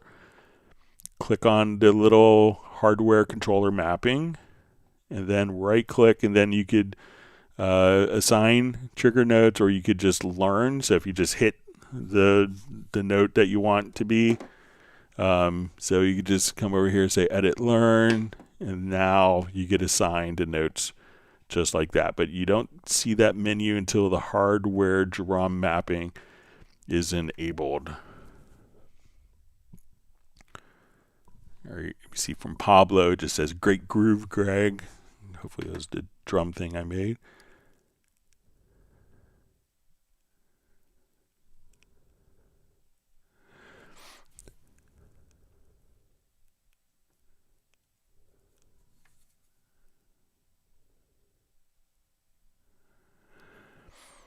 All right, so we see from David, it says chord pads. Yeah, that might solve it. Development team should build that in stock so it's obvious to others. It's a great creative tool. Thanks, Greg. Yeah, so I had passed on just a couple weeks ago the kind of the mode presets to Steinberg, but they're also available on the Cubase Nation Discord for you to work with. All right, great to see Michael Romanowski from Coast Mastering. Says, hey Greg, I can't manage to get effect sends to pan in Nuendo 13 if I have a 7.1 reverb and a mono source, for example, and go to the panning of the effect send, the reverb only comes out of the front. Okay, so let me just...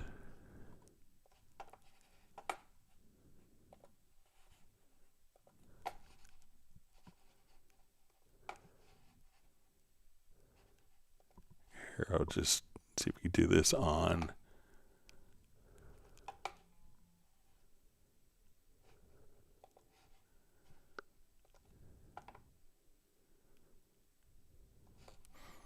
Okay, I'm just going to check my...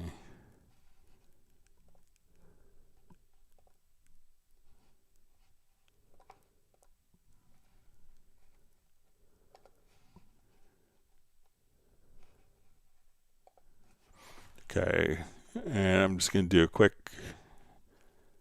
ADM Atmos setup here. Let's get an ADM authoring.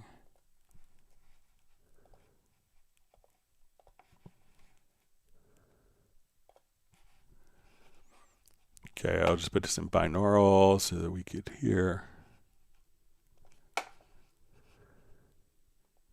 All right. If you have headphones on, I'll just come over here.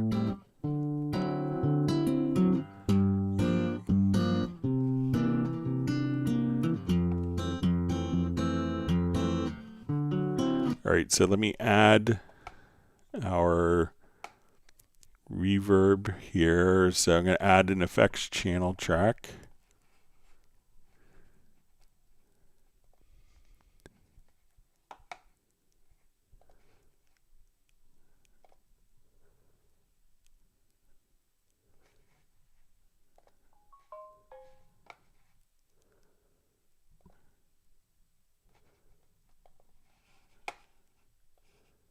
Okay.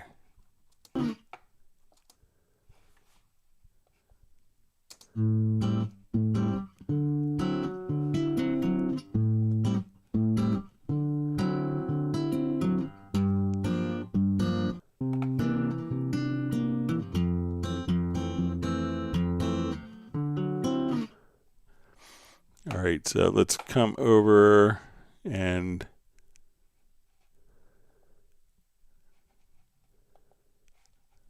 let's just route this to our standard bed for effects return.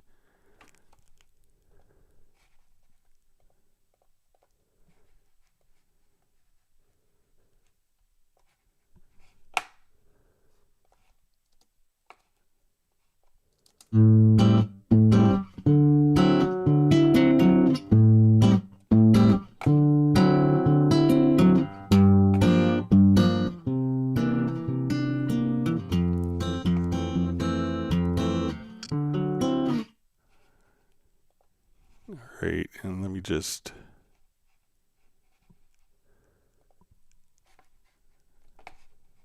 come over to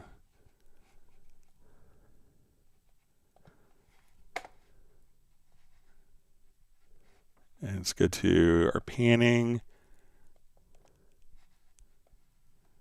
So make sure like you have the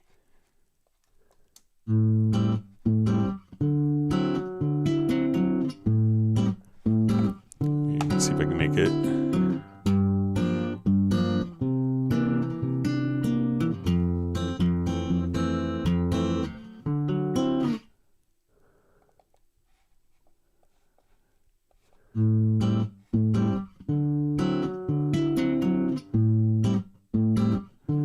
So here on the effects channel, so let's say we're on the channel here, so we can see that this reverb is. Make sure that, you know, so I'm just sending this to the standard bed, but on the effects channel itself, Michael, when you open up, let's say our particular effects channel here, go to, so we have the send here, but make sure you go to the panning, and then this will be the panner for the effect within that particular channel. So try going to the send panner on the channel that you're on, the source channel, so that mono channel, then that should send a reverb out. So let me know if that makes sense.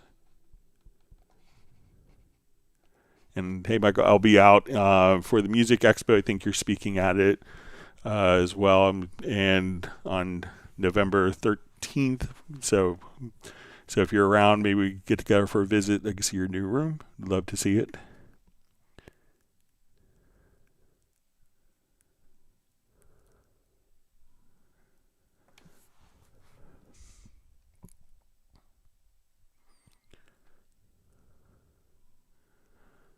All right, so you see from David, it says defaulting MIDI controller, MIDI input. Wow, would never have thought that was how. Thank you. Knew it had to be possible. All right, great to see Charles K joining from UK. Thanks for joining us. Okay, so just got a text from Michael. I could give you a call right after the live stream, Michael, if you're going to be free.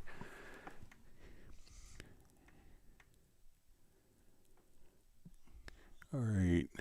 So we see Steve Leeds is also checking in from Berkeley, California.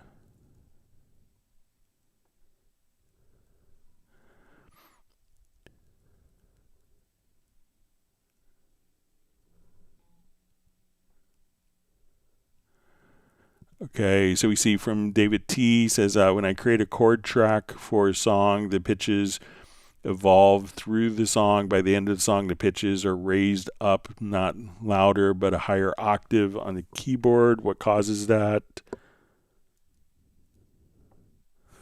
Okay, so let's come over, close this out.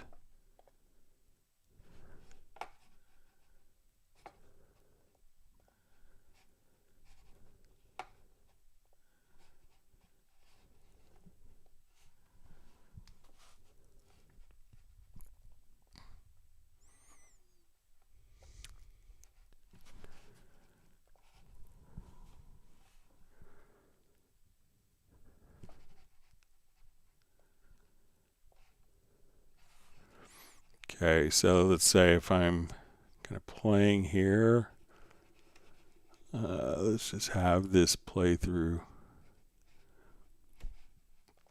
the roads here.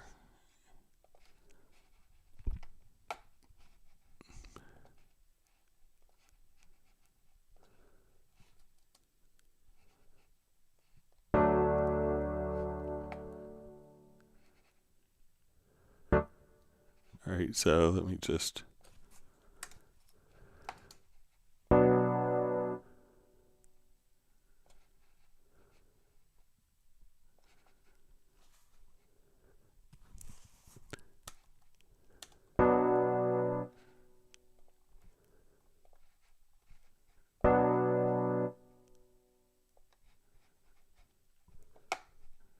Okay, I'll just create kind of a scenario here.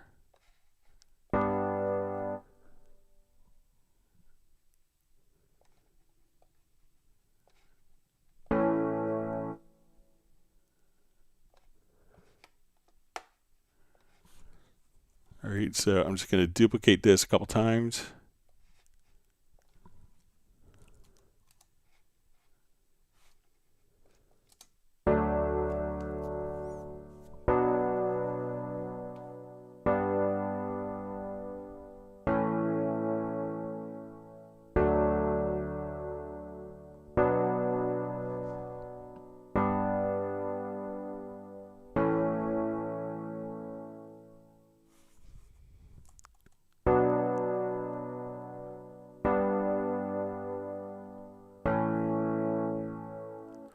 So it seems to stay the same, but check when you're here if you actually,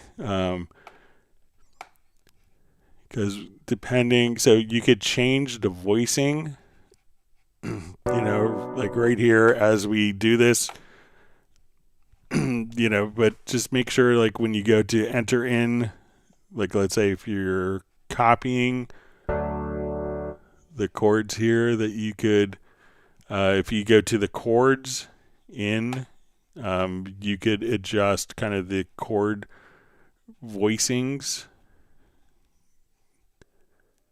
So if we want to, you know, kind of come over here, we could just, and also kind of what the instrument, so when you're going to, let's say this Rhodes part here, you know, we could take your live input here, but there's different chord voicing options, but also check that when you're doing this, that, you know, try also to, if you notice that it's going up, you can see the adaptive voicings when you select a chord track, and now we could say,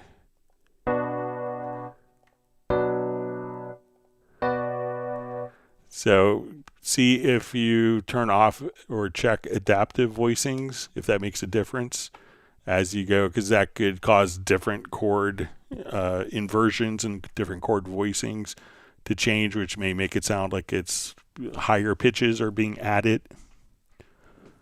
So check just on the chord track here and try adaptive voicings, turn that on and off. If you turn it off, then you could manually set and you could listen to it. So all the same chord, just different chord voicings. So I think probably just check out this particular function right there.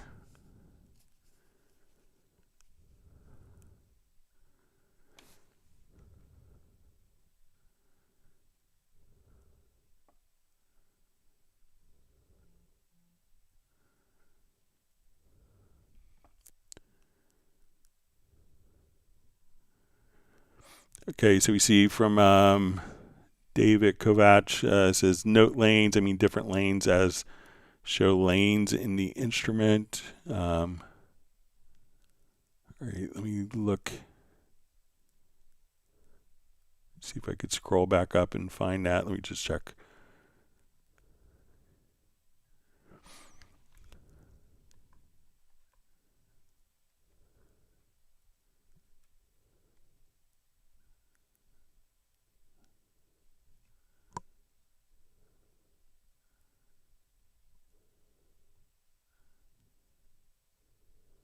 See if I could find maybe the original question with that.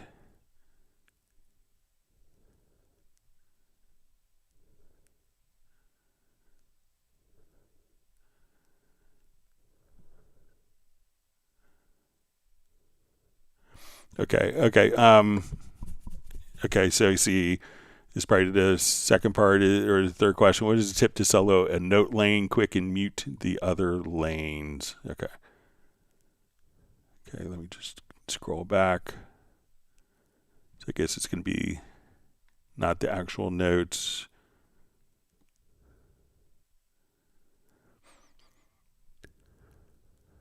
Okay, so let's say if we have, let's say we're here, and I'll just do a quick recording of lanes here.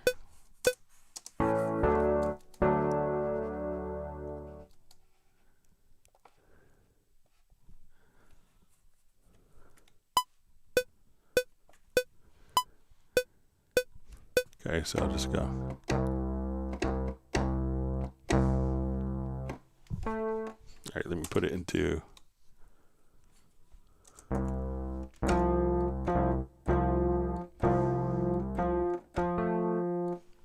All right, so we'll just kind of make some lanes here.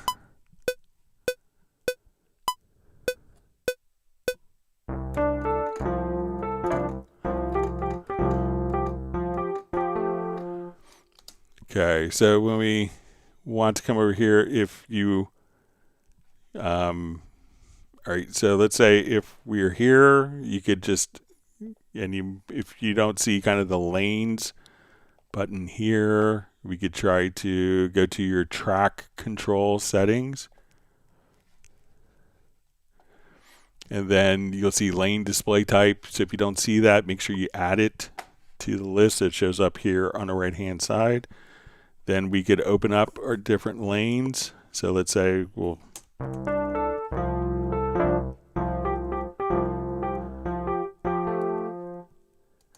let's say if we want to only solo this.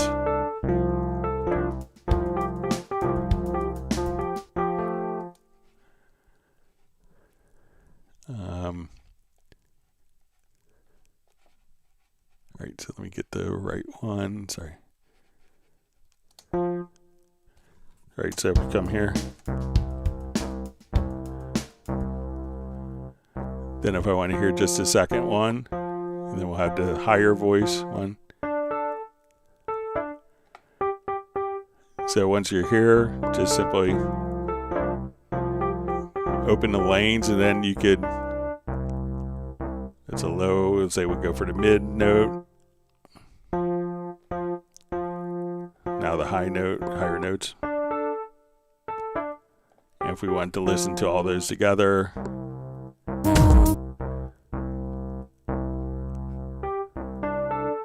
that would play them all. But if you wanted to just solo one of the lanes, you could just kind of click there. So, but make sure you open up the lanes, and then you could solo each of the lanes. So let me know if that's what you want to do, David. Sorry for misunderstanding.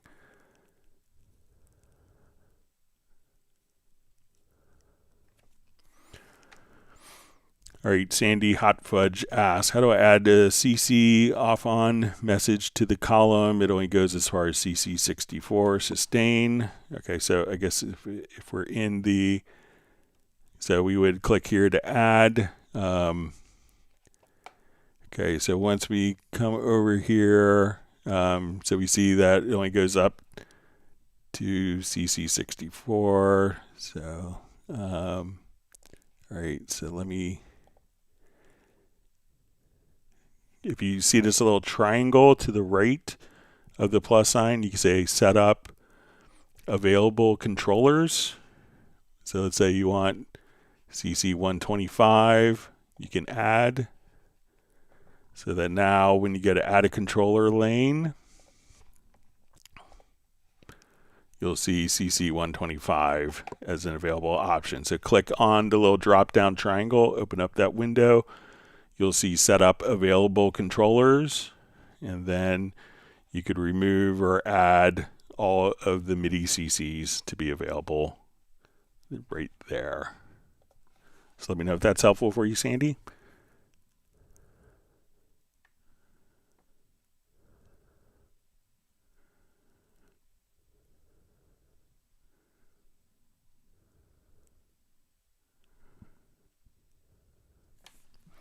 Okay, Charles K asks, I recently lost all assignments for the MIDI remote. I tried reloading the script, but it will not load. Any help possible? Really don't want to go through all the mapping again if possible. So make sure one, if it's, make sure it's not just like a different mapping page, like, because each remote control could have multiple mapping pages that are set here.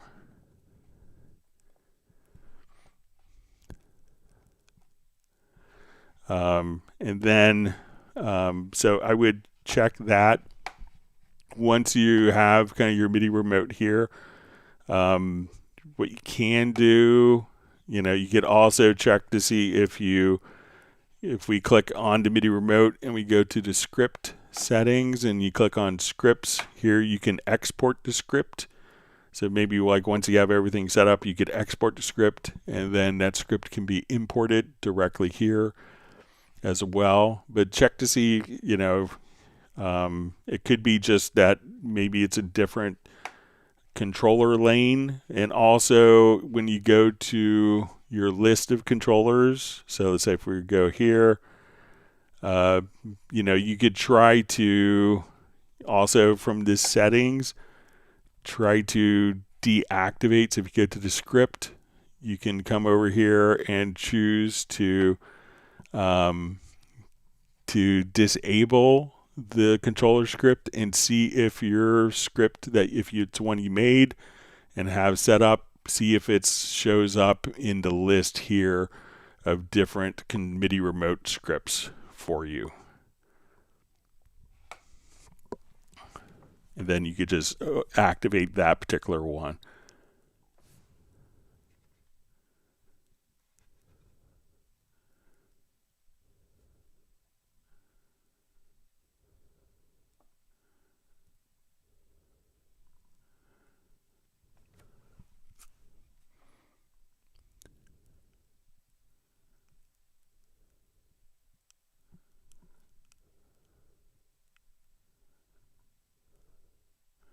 All right.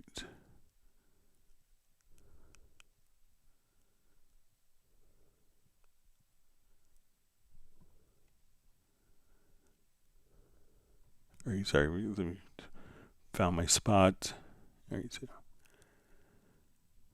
Okay, so Fly V just says, I do have a UR22 Steinberg interface. How can I properly set this unit up for my electronic drums? So the UR22, I believe, has the MIDI input on it.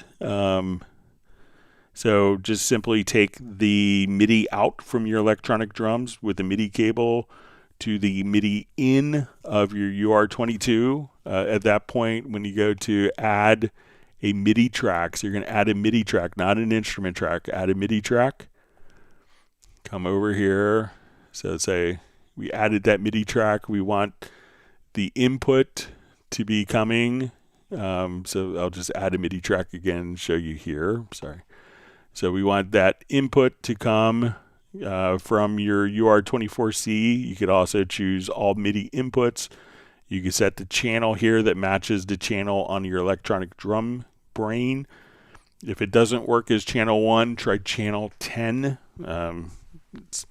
There's not a good reason why other than it was how a drum set was assigned originally on a Roland MT32 for general MIDI.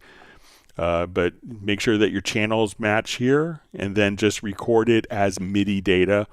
And then when you play, if you wanted to, and use a MIDI track if you want to use the sounds on your drum kit. If you want to play, just a sound that's inside of Groove Agent, all you'd have to do is, open up a copy, go to your Groove Agent and set the MIDI input.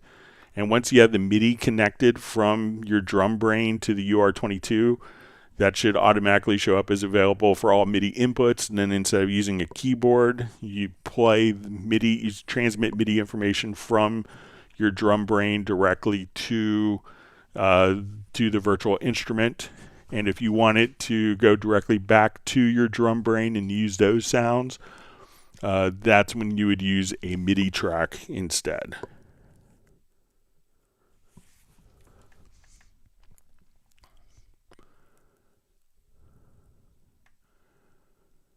Okay.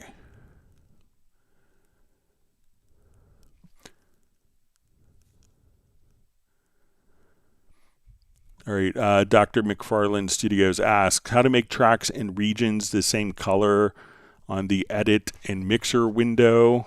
Okay, so let's just do new project here.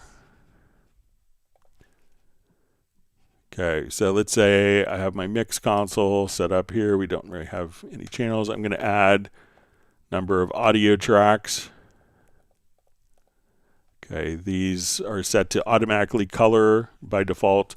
If I change the colors here, I want to select all these, and let's say, okay, I want all these colors. I'm going to just switch directly here. So we could change our colors to one particular color, or we could just come over, and as I have a preference, I'll show you a couple preferences. So let's say we go to your preferences. I could say under user interface, track and MixConsole channel configuration. So I'm just going to say for auto track colors, we'll say use previous track color. Okay, and there's also a preference in here that says MixConsole channel colors. So this, I believe, is off by default. So we're going to activate that. So I'm going to add a number of audio tracks here.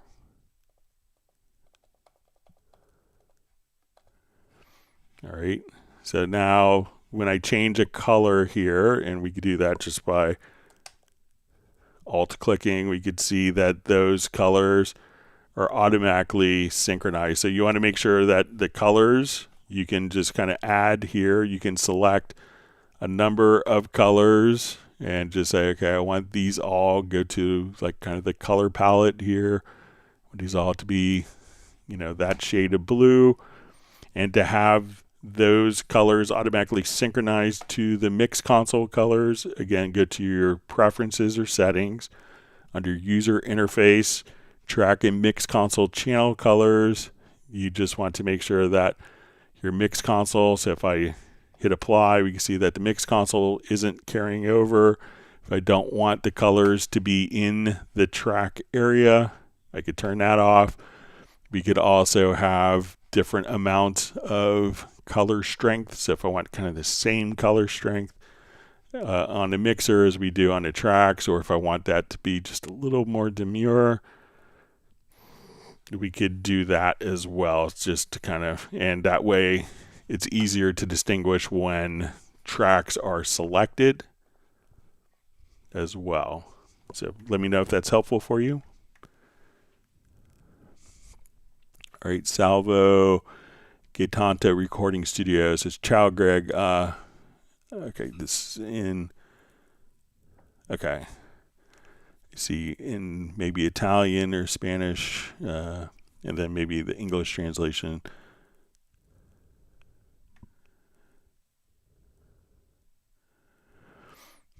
Okay, so we see, hi Greg, I would like to know how to make a type of folder for the drums, pack the drums, then I want to return the drums as it was before. This is to dissolve the folder as you do. All right, so let's say I have a number of these tracks, and all of my tracks here are in a folder.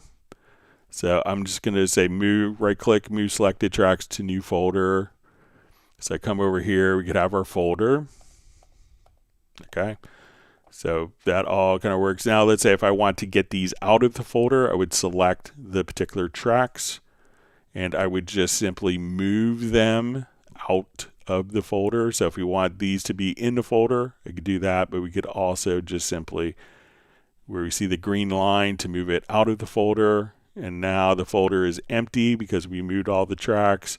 I could move all these tracks directly back into the folder. So it's really just a matter of selecting all the different tracks, and we can move them below out of the folder, or we could move them into the folder like so, or move it where you see just kind of like a green solid line here. At that point, that would be out of the folder. So it isn't like an unpack folder, but you just kind of drag them out of the folder. So let me know if that's helpful for you. All right, great to see Balsa checking in from Montenegro.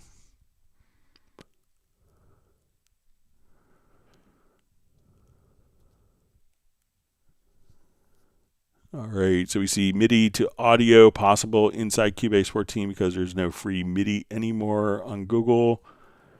So yeah, I mean, you could always render in place MIDI to audio. So if we had like a MIDI event and we wanted to render that as audio, so let's say if I want to come here, I could select, like I have this particular piano part. So let's say if I'm soloing this piano part here. Heart shone through, it caught my breath. So if I wanted to render that to audio, I would just come over here to render in place.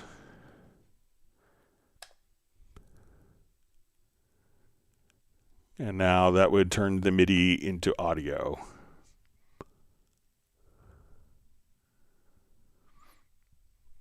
Yeah, I'm not sure what no free MIDI anymore on Google means, but I'm sure you can find free MIDI files on Google if you want, but we'll just render this quickly. It's kind of a full song.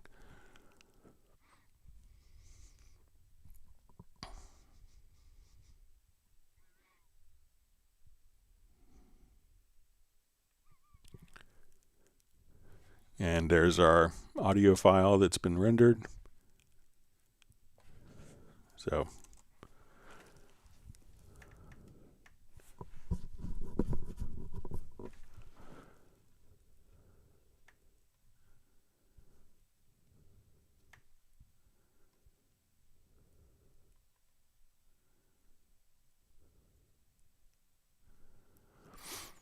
all right, link 1111. Greg, is there any reason why we, the recording group, should be worried about seriously or ignore this era and continue without a worry, worried about AI? I think that people that are going to rely on AI tools may not have actually recorded. I don't think it's personally satisfying to, come up with like an AI thing. I think it's great when, to me, it's like there's always the joy of creating something, of, coming up with something new, doing something really clever, discovering new tips and tricks. So, I think there will be a place for AI. We all probably see articles on social media that we know are written by humans and which ones are written by an AI.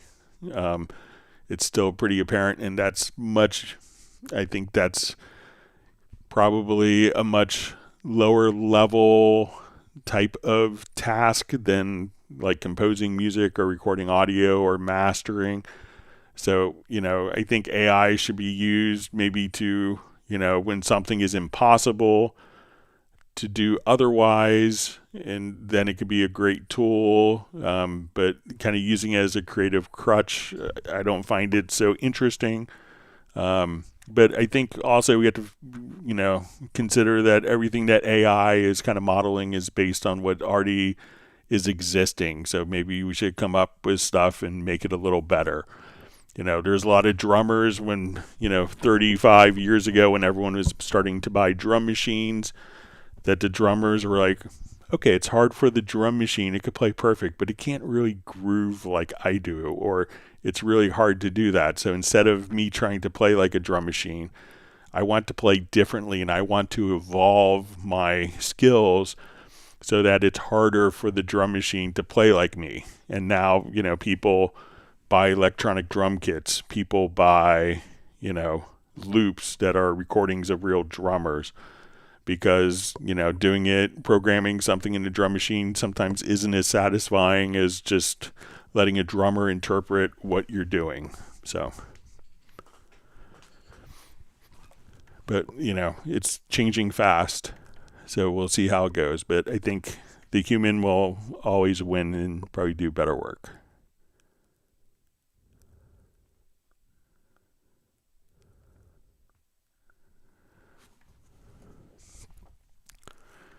All right, so we see Balsa ask, question, I created a beat in 92 BPM, ignoring the 95 beat per minute project setting grid with drums and samples that have musical mode on. In the pool, it says they're all 82 beats per minute. How to make everything 92 beats per minute? Okay, so I'm not sure if your beat is audio or MIDI, but if it's audio, all you'd have to do is make sure when you go into your pool window that everything is set to its correct tempo. So if the other files were at 82 beats a minute, so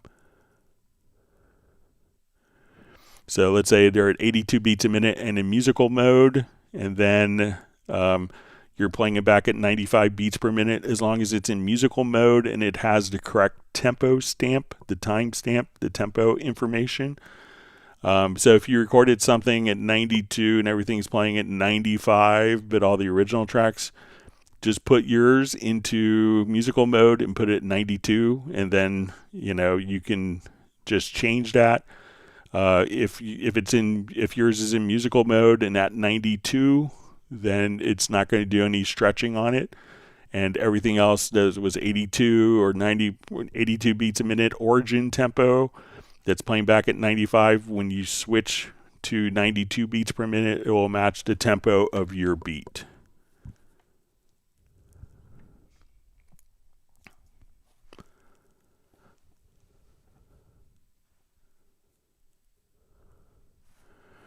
All right, Yazi and Trabi Music just says, I got another question. Spectral is 12, high quality, closes down, not on balanced mode. What should I do now?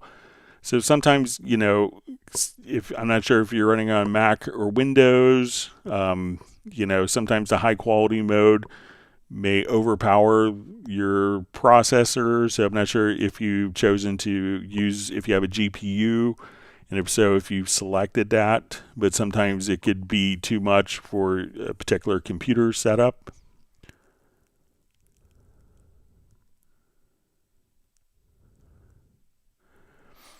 All right, so we see a question. Hello, Greg. I'm Sabi from Hungary. I would like to ask you to help me. Cubase 14 Pro, I lost most of the key commands that I created. Is there a way to get them back? Thank you in advance. So check in your key commands. So when you come over here, a lot of times, make sure you go through kind of all of your different presets. So if you wanted to come over here, and you can go to, depending on your operating system. So, if you just come over, so, you could save your key commands just by kind of, clicking right over here, go to your presets and save a preset. So,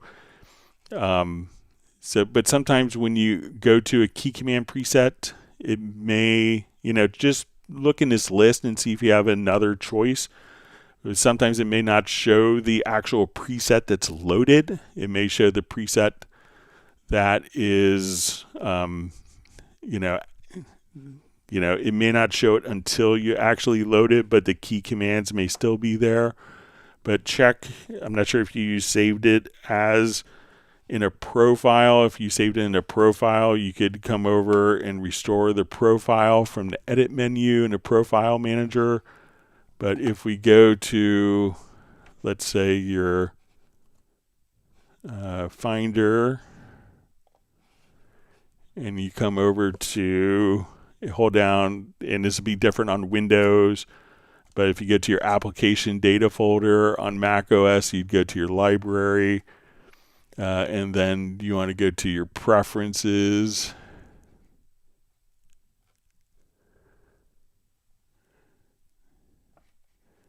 Then you'll see presets. You'll see like a Cubase 14.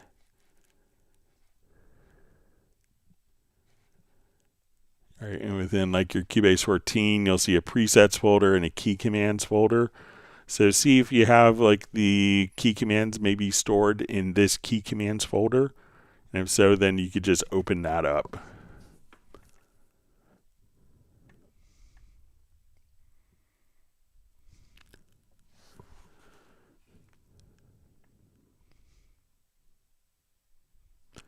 All right, so you see Flyv, so it's got the drum set recorded in MIDI right on, so that's great.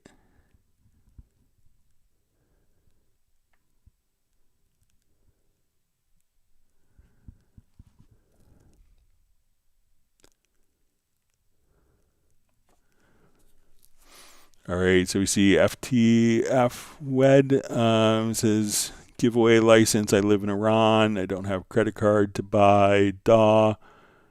I seriously had to be a millionaire to buy all the softwares. I mean, so, you know, I know that, you know, in different countries, Cubase may be more expensive, but, you know, you have to ask, you know, did you get a free computer? Did you get a free monitor? Did you get a free audio interface? You know, do you get a free, you know, card? Do you get a free, you know, so, you know, to use the tools, you know, I think, you know, that it makes sense to invest in the particular tools so that it's always developed and, you know, compelling in the future. So, all right, wonderful to see Peter checking in from Montreal. Great to see you on.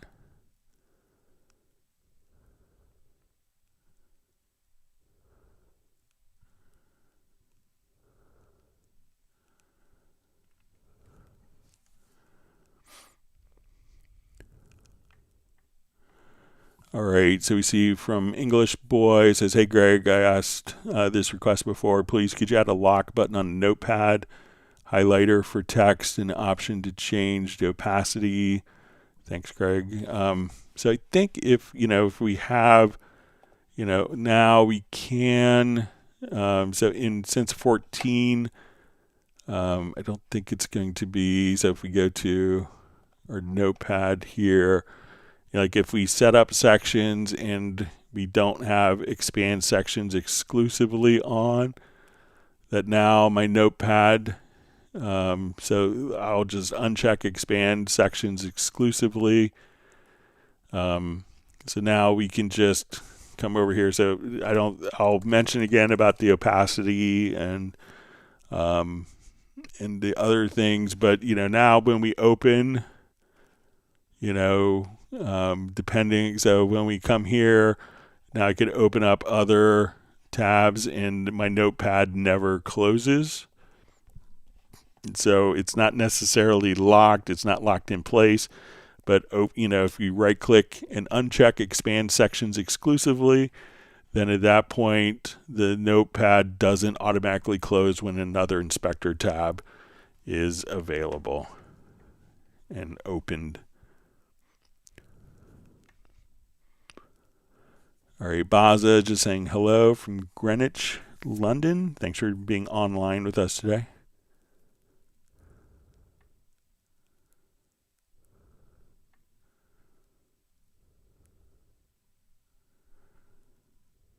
All right, we see Chaz Dude is sharing Baza's playlist. All right, we have Tron Music, Hans Peter Graf just saying hello. Thanks for being on.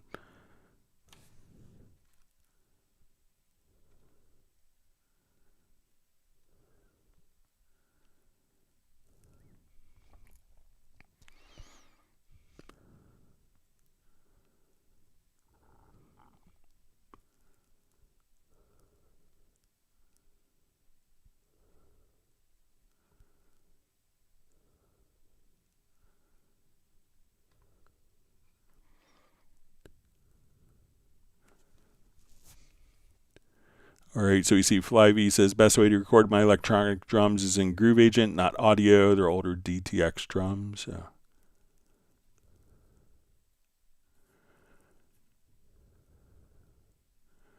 All right, so Yazian just says, is it possible to convert MIDI to audio? So we just showed that a couple minutes ago.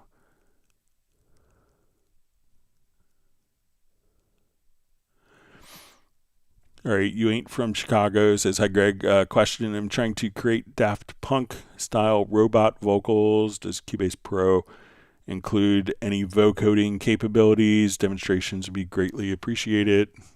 So yeah, let me just open up a song that's maybe a little more apropos rather than doing musical injustice to another song.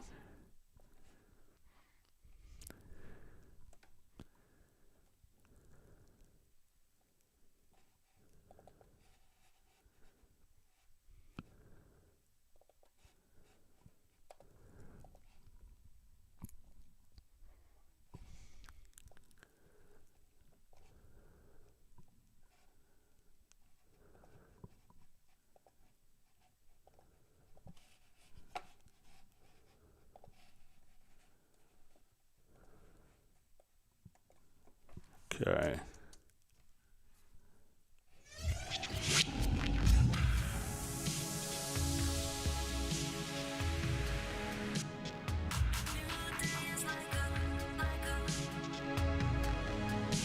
All right, so let's say we'll just take our lead vocal here.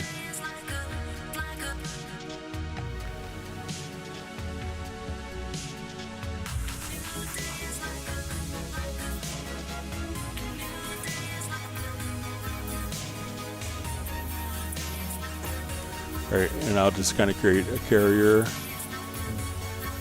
So I'll add a MIDI track.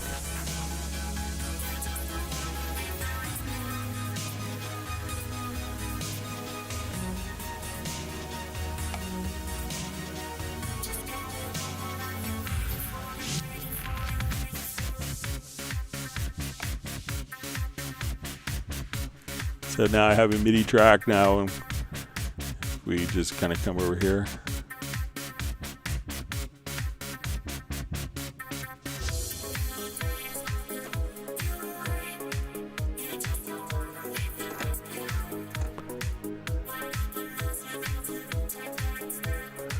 All right.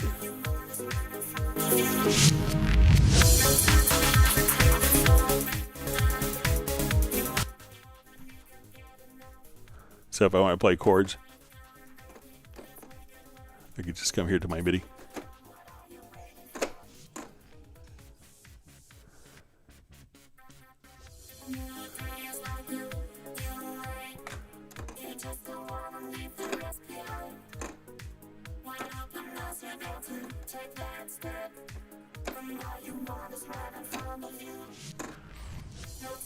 So let's say I just want to pull out.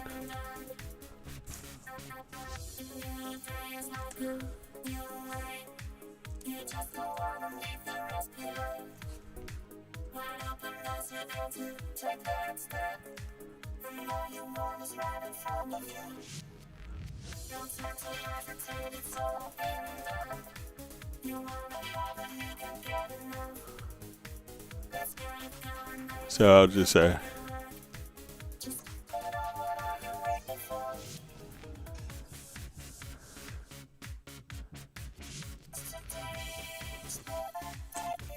So you could play around with that, but yeah, definitely play around with the Cubase vocoder. It's a great plugin.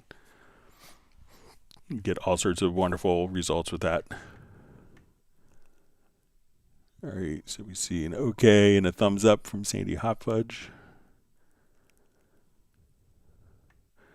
All right, so we see Yazi just says, I can't hear MIDI in Cubase. So MIDI itself doesn't have a sound, so it needs to be sent to a device like a virtual instrument or to an external sound source if you're using a MIDI track. All right, wonderful to see Gareth on from Bilbao, Spain. We have the full Hot Mess group.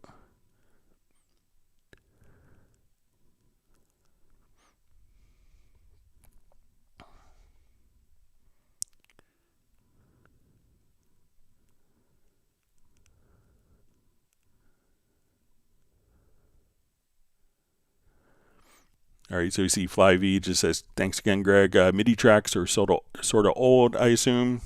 You know, the MIDI tracks are kind of more, we'll say that there's more of a legacy of that because, you know, people were doing MIDI with external instruments, you know, for 20, you know, for 10 years, 15 years before virtual instruments became so popular. So they're both viable, but I think, you know, the more contemporary workflow is probably with virtual instruments.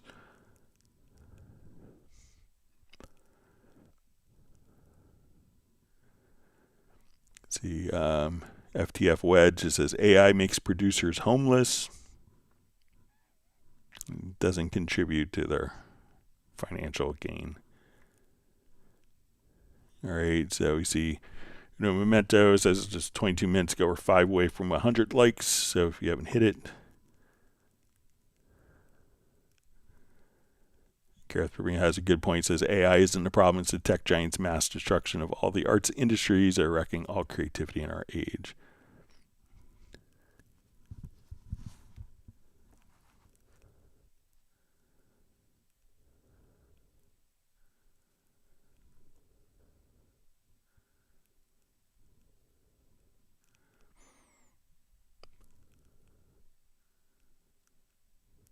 Right, Pablo is just sharing that Groove Agent is your friend.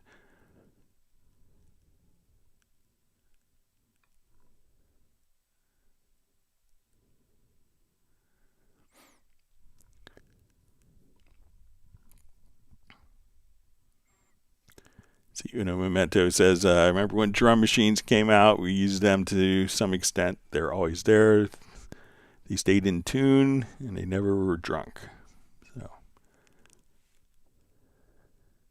and Gareth says that Pablo's never drunk and doesn't need an AC adapter.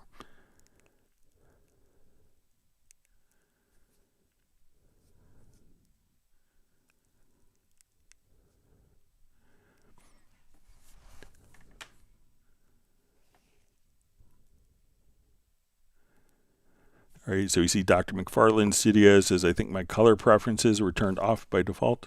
So,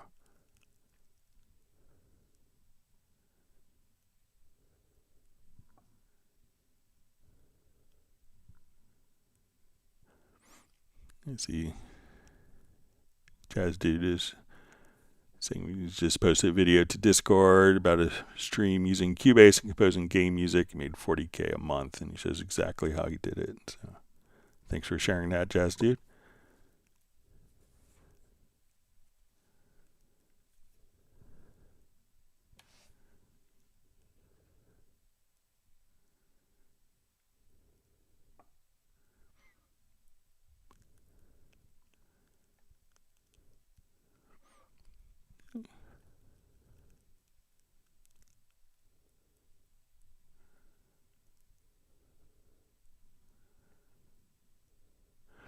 All right, so Gareth is asking, he says, it's been so long, I can't remember how to save track presets. All right, so once you have everything kind of set up exactly how you want as a track preset, just right click and on the track, save as track preset. So again, select the track, right click, go to the bottom, save track presets, and then your user presets are going to be accessible if you get to your MediaBay to user presets. So let's say I make a track preset for Gareth.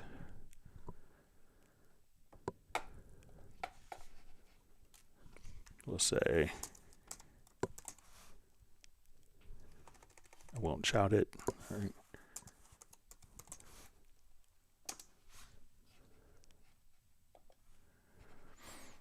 Okay, so now when we want to find our presets, we just get to MediaBay to user presets, track presets, and then here's our audio preset or an instrument preset. You can just drag it in and all the settings for that track, including inserts, EQs, channel strip, volume panning, etc., are all recalled with that.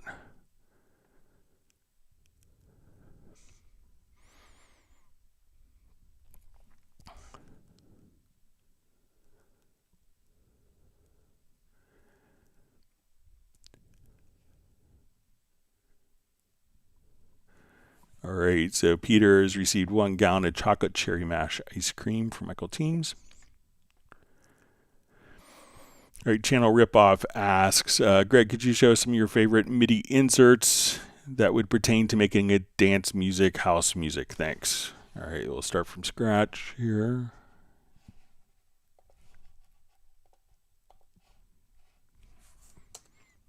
Okay, so let's say I want to make a quick beat.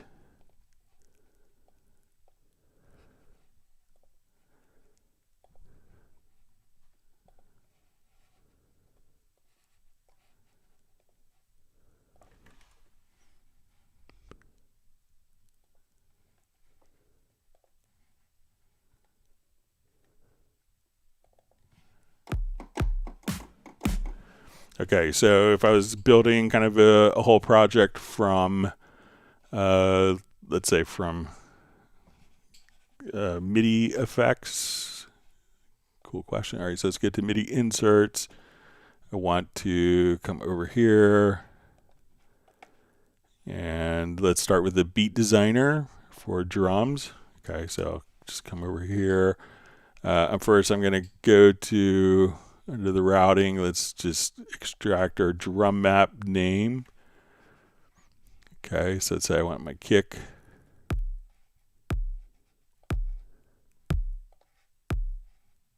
See which kick I like best.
All right, now let's add a bass line to this.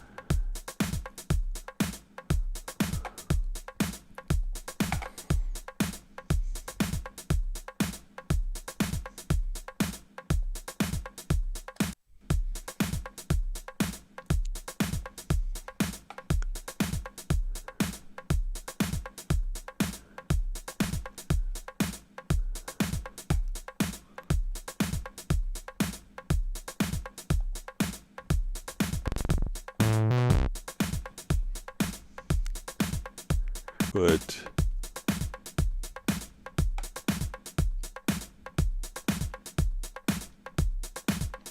I could even just do another beat designer on this.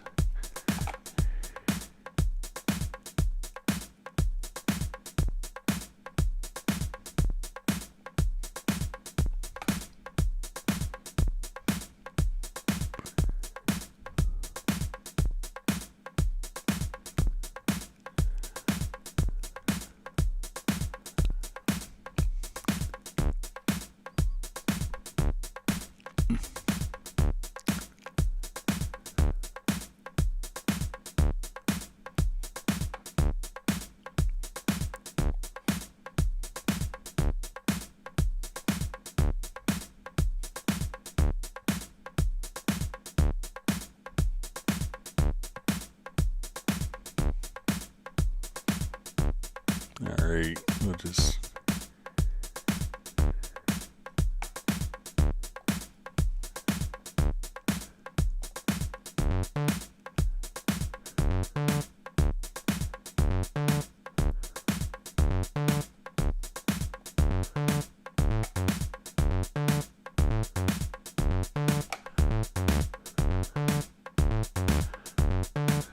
all right, and let's add another retro log here.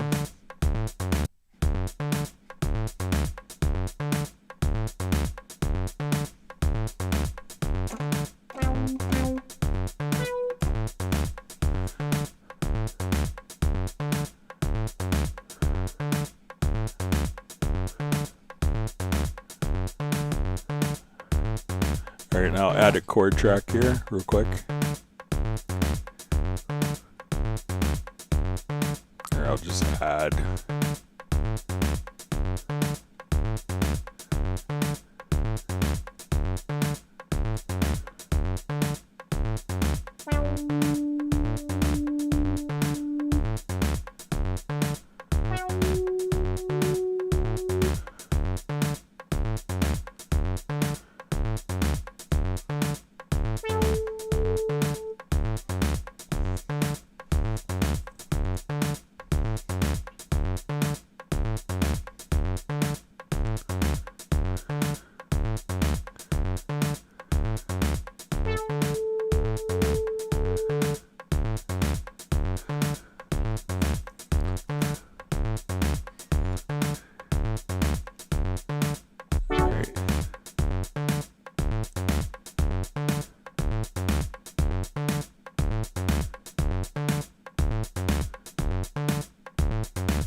Alright, and I'll just take this.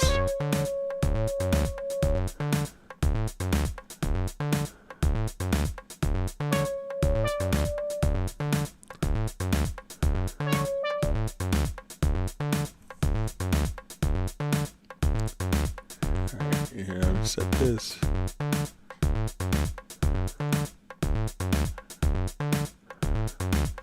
Alright, so now I want to play this. Alright, and I will just kind of come over here. Let me cut this part. I'll just repeat this a number of times.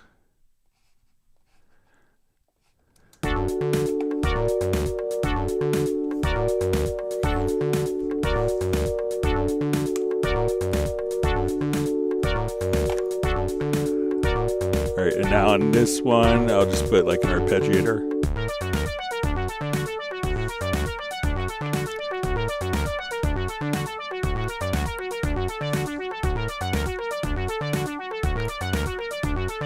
And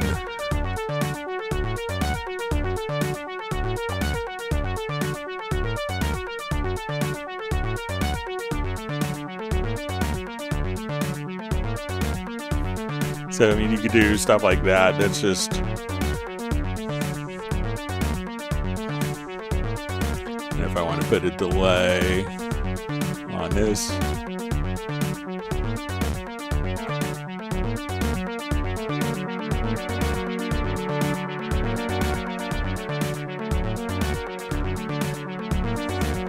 So I don't really, listen to much house or techno stuff, but you could, again, just kind of use, like the pattern editor to do drums. But if you want to do all MIDI plugins like Beat Designer, Arpeggiator,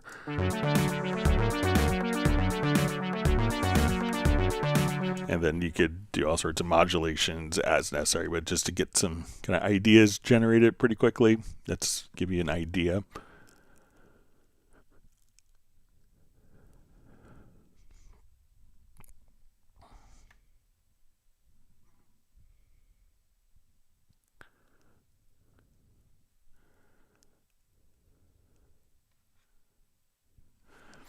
All right, so we see from David Kovach, says solo lanes. Yes, it works. I swear I was hitting S, obviously, and it wouldn't mute the other lanes, but tested again, and it does. I read the manual and thought it was a weird comping thing. Thanks. All right. So Gareth Kitch says YouTube can have a lot of slop, but it's also the best educational platform we have. Yeah, I agree with that.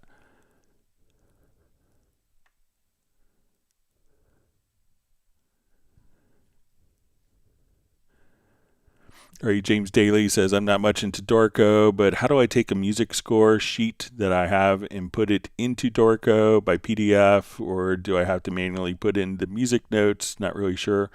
So generally, there's some programs that will do, and, like some of the older, more legacy programs that are available, at a certain point offered like scanning of sheet music in. and it's kind of fraught with errors. So I think by time you actually go through and fix the errors of what scanning or importing a PDF does, it seems like a really simple thing, but it doesn't. It tends, none of the kind of OCR for music tends to work. There's, if you're doing handwritten scores, or, different publishers will use different fonts, different music fonts. So, to enter in your music into Dorico, it's probably going to be fastest. I think if you learn how to enter it in, like once you learn kind of the mechanics of it, that it's incredibly logical. It makes a lot of sense. I'll show just a project I did for an orchestra piece. I was playing, where the actual music was like so horrific that it was like a fourth generation copy of a scan of photocopied through a mimeograph machine. It was just awful. So I took just a couple of hours and kind of put it all into Dorico. And it was kind of in like the bass section I play in, they're all like, oh, thank you so much, because it was so illegible, the original score. And it's a beautiful piece, and everyone in the orchestra hated performing the piece just because of how the music looked.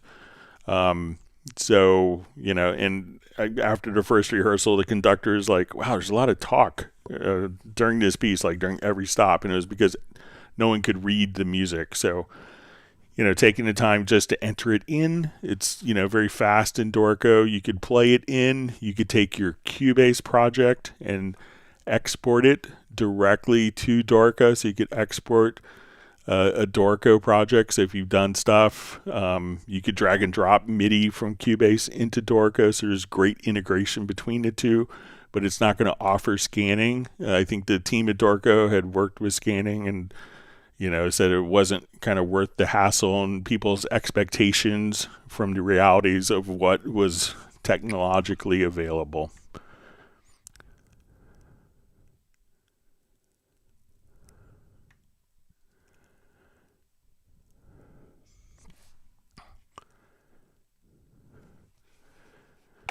Okay, so we see from George who asks, how do I stop the memo recorder MediaBay from playing the last phrase? Okay, so let's come over here. Let's go to MediaBay. Say we're looking for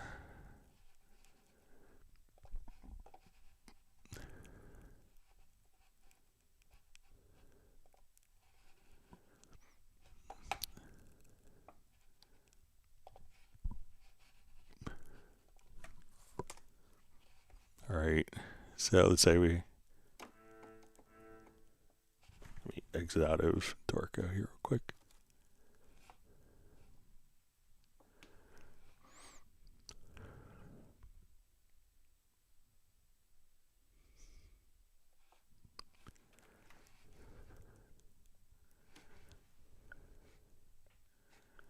Okay, I haven't worked with a memo recorder. All right, so let's say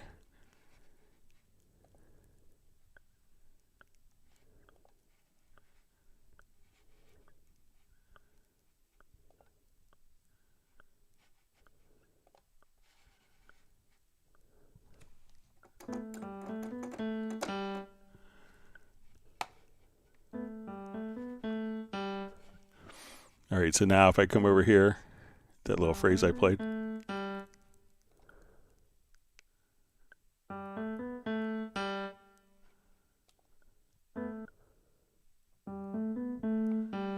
All right, so how do we get that to stop playing? So I think we just click on the stop.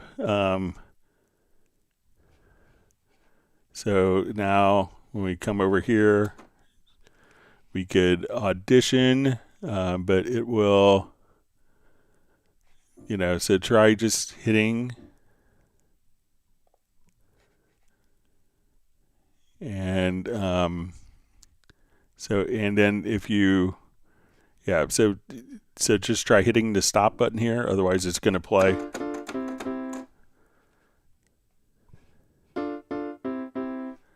So just hitting stop there. All right, let me just.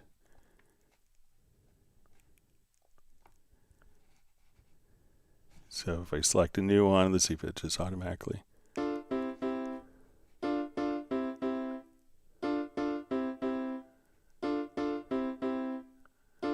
Okay, so let's say I have this on now when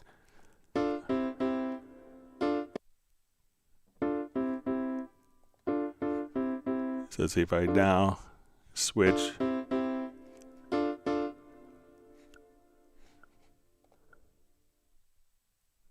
So now with those two off, I could switch and then the memo recorder isn't playing. So try that. Great to see you on. Thanks for joining us. All right, so you ain't from Chicago just says, whoop, that sounds so awesome. All right, Uno Memento says we got 100 likes, so thank you very much, everyone.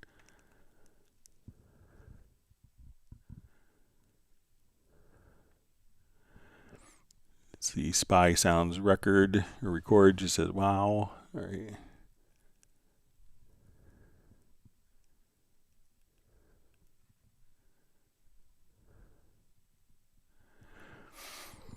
All right, so Flyv just says, a lot of questions today. Greg, what's the use of MIDI track? Instruments are basically MIDI, and I have lots of them. So you could use MIDI tracks for virtual instruments, but again, like let's say you have your Yamaha DTX drums, and like let's say you wanted to use the sounds, you want to, when you play the MIDI back, you wanted the MIDI to go out to your Yamaha DTX drums. So what you would do in that case is use a MIDI track. So MIDI tracks are going to be sent to external tone generators, keyboards, drum machines, synthesizers, anything that has like a MIDI input where the sound creation is being done from the instrument itself and the sound isn't being generated in the program in software. So, you know, most of the time when you're using software VST instruments, we want to use an instrument track. But if you wanted to send the MIDI out to your Yamaha DTX electronic drum kit or to a keyboard that you have, you know, then a MIDI track will send it out to a real instrument as opposed to just being to a software instrument.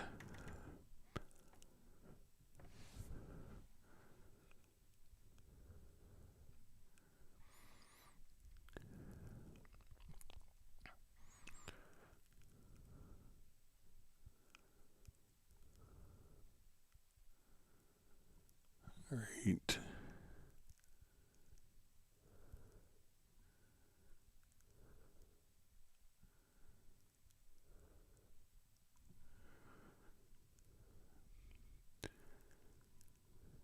Okay, so Gareth is saying patch to like. Flyv says he loves VST. All right, so George asks, is there a way to find out about one layer of layered sounds in Halion Sonic, for example, AC piano plus pad? Where does the piano layer come from? Let's take a look. Sometimes the sounds will be kind of sampled together, but take a look.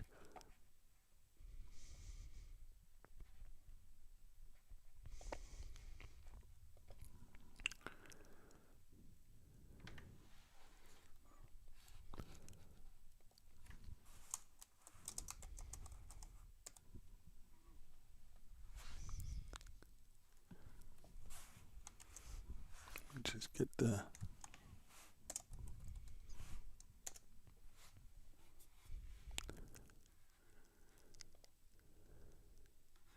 okay, so I think it's maybe this patch here.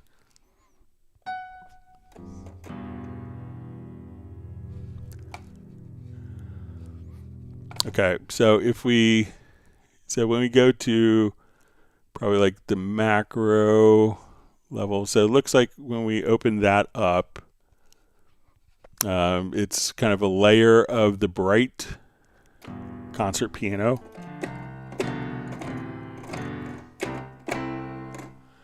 And the analog pad here.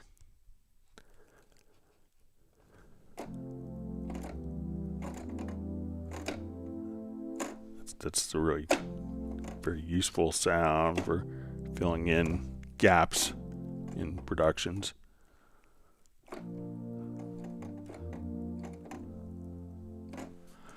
So it's just going to be those two. If you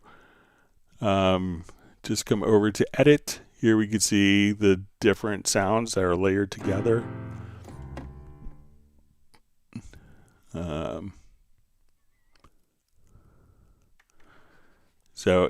If we wanted to come over here to channel 2, let's just look for Bright Concert Grand.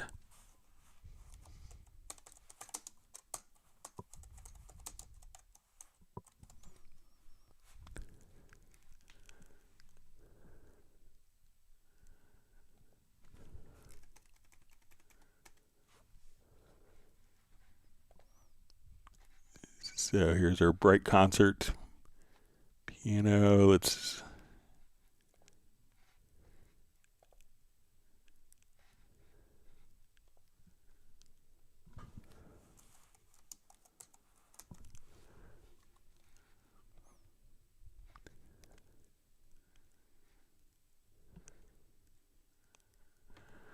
see if it's this one here. No, it's not going to be that one. But yeah, but if you wanted just that piano sound, as you load it up, we go into Edit.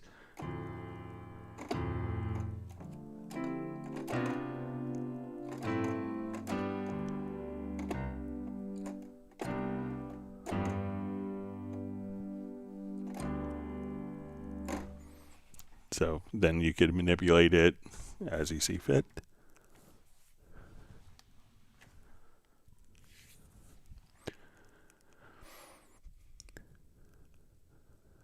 All right, so we see from Adi Obadia,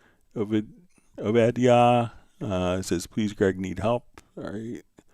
And you see Tiago from Brazil. Yeah, so Adi, make sure you just make sure you ask, see if it's coming up.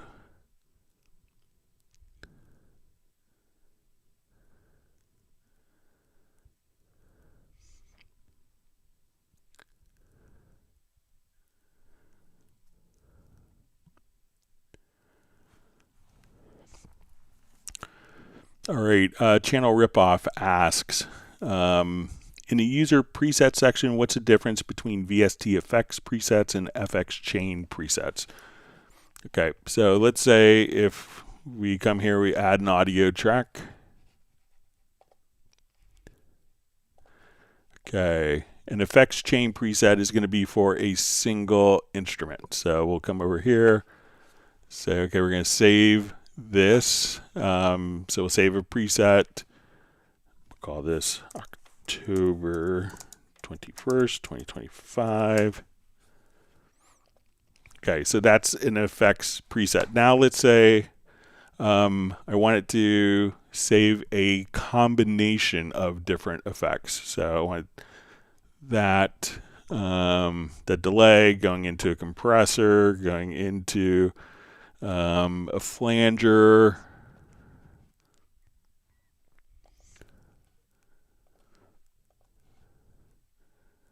going into a filter. All right, so I want this chain of effects. So that's when we would come over here and say we would save an effects chain preset. So we'll say, okay, let's make this October 21st, 2025 chain.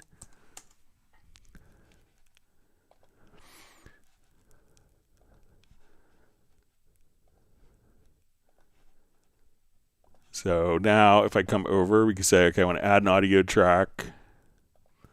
All right, if I have, I wanted to have all of the effects, let's say, okay, I have my mod machine here. Okay, so now when I come over here, we'll go to user presets. Let's go to our VST effects presets. All right, so we see our October 21st, 2025. So I'm going to drag that to the track. When I do that, that's now loaded up with that particular preset loaded. Now, if instead of having to save 4 or 5 plugins individually, I could go to my effects chain presets, and I'll say, okay, here's our October 21st chain. I drag that over to the track, and now all 4 of those plugins with all of their settings are preserved. So the effects chain is selecting presets and the collection of plugins used on a particular track. And the VST effects preset is just going to be a preset for one particular instrument. So let me know if that's helpful.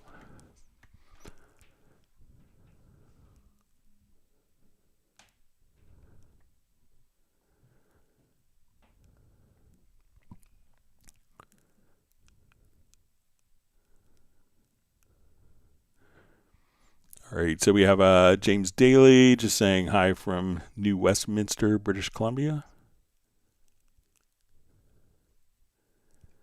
All right, Peter says, I'm getting my groove on. He's going to dust off his dancing shoes. All right.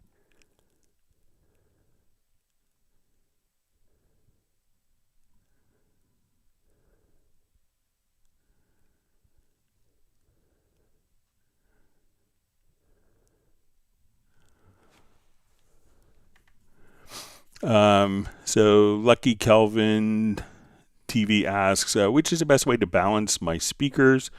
Should I use a sine wave generator or pink noise? Says I'm Kelvin from Kenya, East Africa. So probably pink noise, I think, is probably the best way. So if we come over, let's put it in like perhaps our control room. So if I come over, let's get to the control room. And if we click on inserts here, there's several inserts. And the control room is just going to be for monitoring purposes. I'm going to turn the volume down because we don't need to necessarily hear. And we go under tools. So let's come over here to our test generator. And we'll say, okay, let's do noise, and we'll make it pink. All right, so now as we bring this up,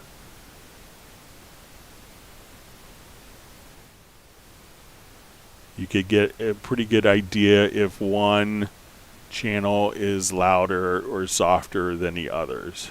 So most of the time, if the volume is set, like if you have powered speakers, if the volume is set to the same, they generally will, be pretty well calibrated, unless there's something else odd that's going on. But if you kind of set if you're using powered speakers, if you set it, there's often a center detente position, kind of where it falls into like a little groove. So if you set them both there, you know that they're at the same level, then you should be okay.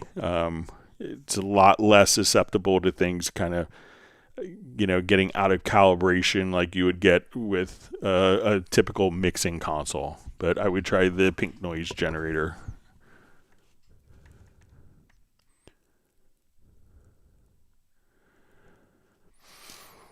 All right, FlyV just says, I really enjoy this live stream, Greg. You the man with a plan. Well, I guess my plan is just answering questions from other people, so it seems like a simple idea to me. But thank you for your kind word to me. It means a lot. And it's always great to see you on, Vince. All right, we see Val checking in from Vienna, Austria. He says the session took longer today. Should ask for double the money on Tuesday and Fridays after 19 p.m.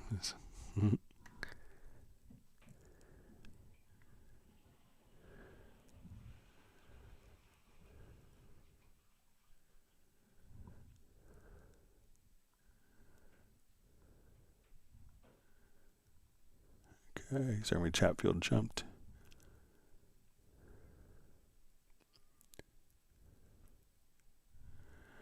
All right, James Daly asks, says, what do the different colors in VariAudio mean? Also, which color means your segment? Sorry, just have an annoying pop-up ad again.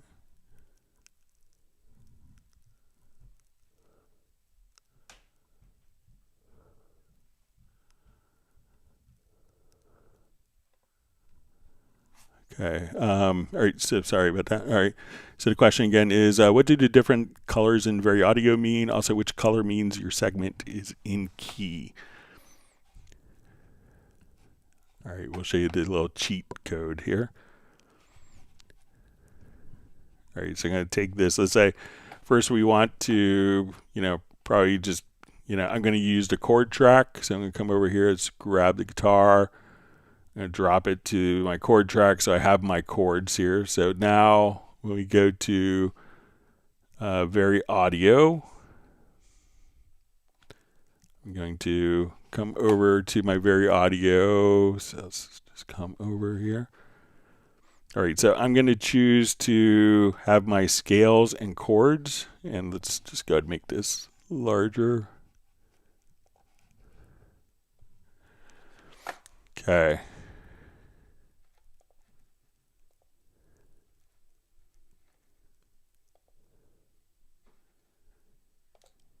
And I thought that there was like a little...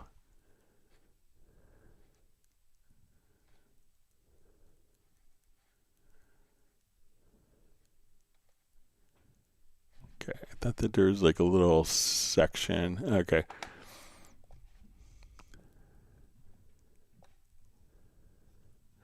All right, so when we have, so we're going to have notes. So let's say we are in, according to this, we're in the key of A major. Okay, so I go to my VariAudio. All right, all right, so when I move this to, let's say, B flat, we can see that this means that it's in the chord. We also have a different color indicating, let me just check, so these notes will be out of, so we move those, they'll be within the particular key. So often when we see kind of an orangish color, that's indicating that is out of key. And then we could also see, let's say at measure 106, let me just look at what the chord is. Okay, so let's say we're at 106, we're at B minor chord here.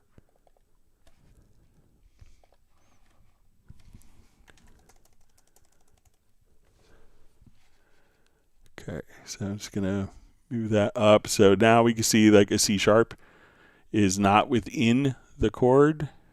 So you can just kind of come right over here. So generally the orange, so you may have a green color that indicates that you're in key. So generally like kind of the orangish color is indicating that it is out of key.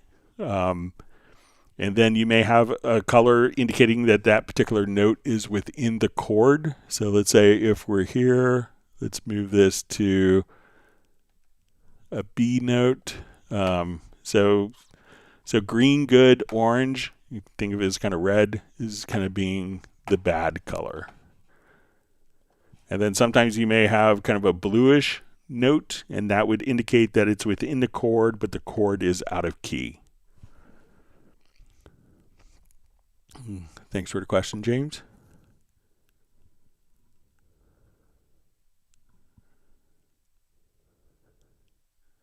See, Jazz Dude is up all night playing with Omnisphere 3.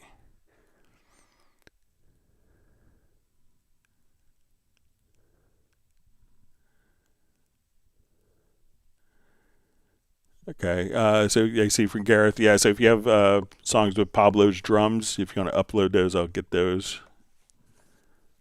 Just to make sure I'm not conflicting with what Pablo's played. But thank you for that.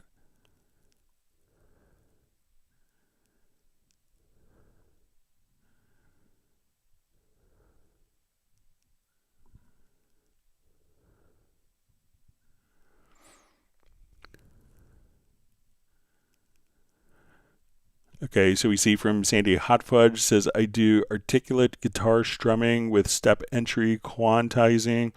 I can only step to 128 tick intervals. Can I edit this to 256 ticks? Okay, so let's say if we are in our MIDI here, all right, and I want to move a particular note here. So the MIDI is going to be sample accurate to start with. So if we want to, like as we adjust a note here position, so we can think of this as bar or measure, beat, 16th note division, and then we have by default 120 divisions per 16th note. So if I go down here and say I want to adjust the length, and we can see it goes from 119 to 0. So we'll go like 117, 114. So this is 480 ppq, all right? But if we wanted to change that, I could choose to move everything based at the sample resolution. If we just kind of change our time here to samples.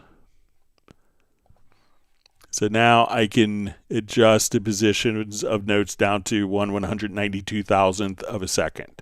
So everything will kind of move based on grids right here. But if you wanted to switch from 120 to 240, what you could do is just come over. So let's say I'm back to bars and beats. Let's go to our preferences or settings, depending on your operating system.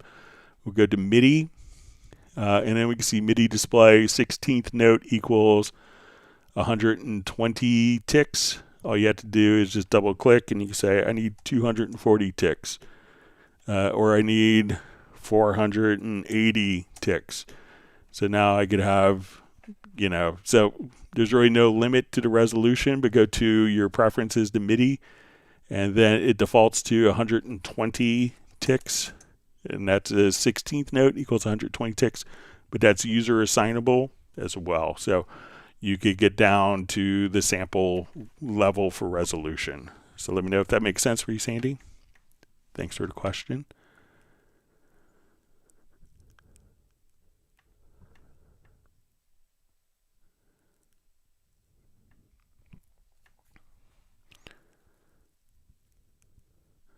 All right, Steve Green asks, hi Greg, I reassigned Groove Agent pad C1 to C3. However, it didn't save the set change. Is this possible, or do I have to reassign the trigger every time? Thanks. Okay, so let me come over here. Let's add a Groove Agent instance.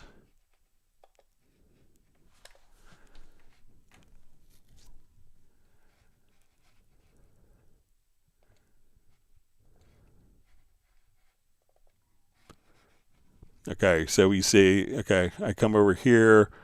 I want to change this to C3. So I'm going to right click and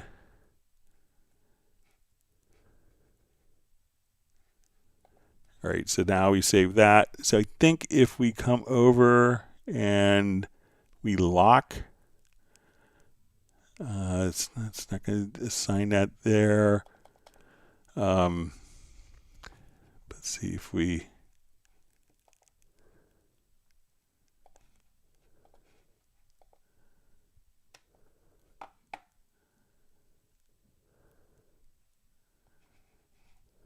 so we could lock the options while browsing kit. So we could lock the colors or the outputs. I mean, you could always, let's see if we come over here. If you just put in,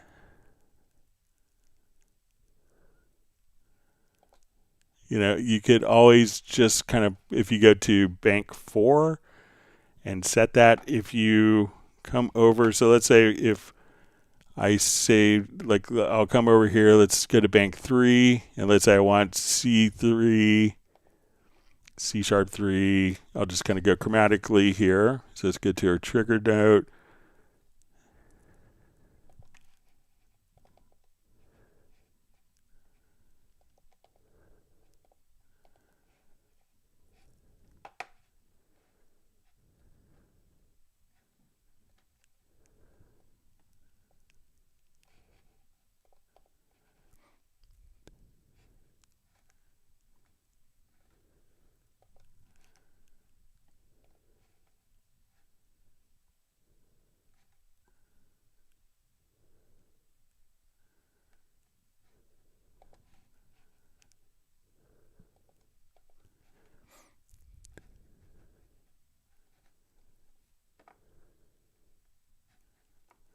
All right, so let's make this D3. And we'll make this D sharp 3.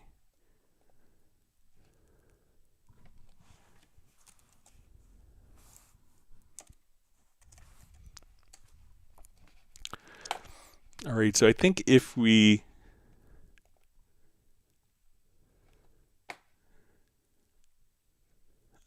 just simply save this kit as a preset. So let me save kit as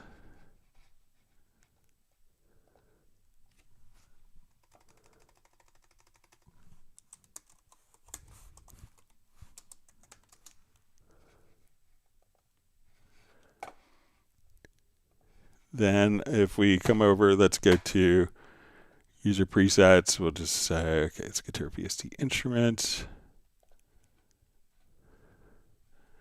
Okay, we're looking at Groove Agent. Just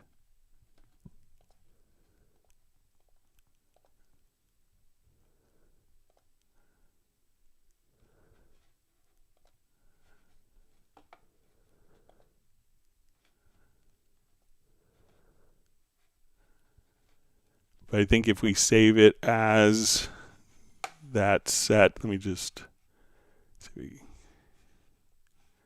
That will automatically prepare it, but you could also just drop the samples. If we go to, if you want those samples to always play from C3, is just kind of come right over here, and you could just drop it in samples starting at C3 if that's what your electronic drum set is set for. Let me know if that makes sense.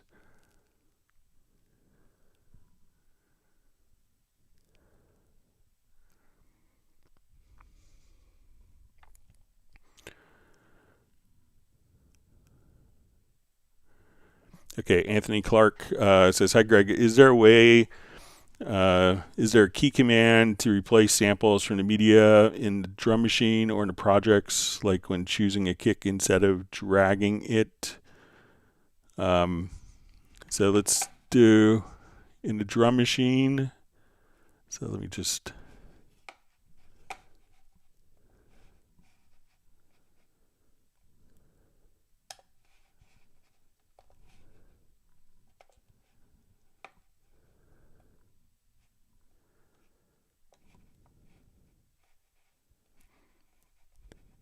Okay.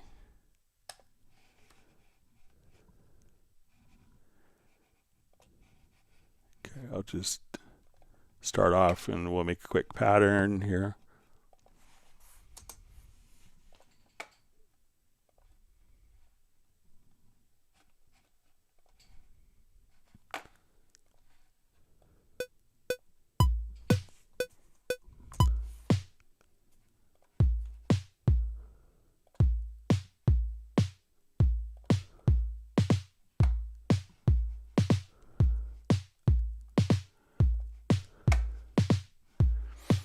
Okay, so let's say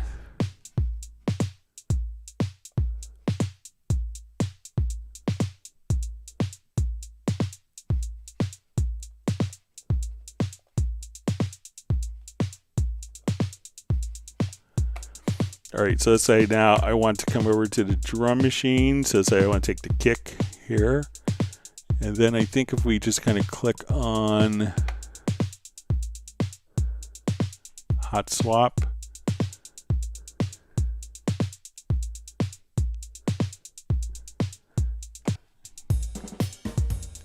all right, so let me just come over to MediaBay here.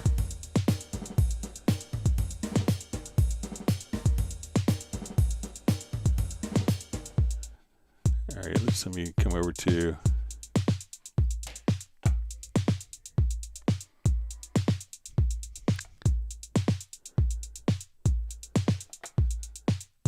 okay, so let's say I have my kick selected here. So now that I'm here,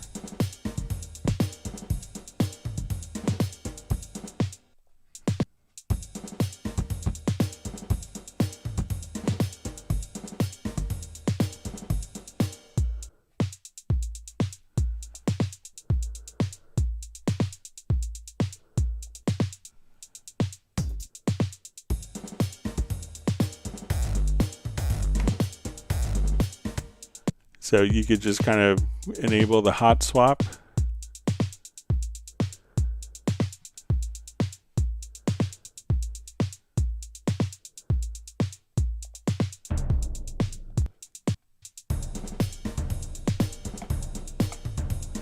So you could just come right over there and hot swap. Now, if we have like kind of the same sample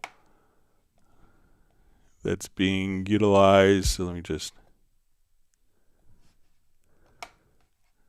right, and this is not necessarily,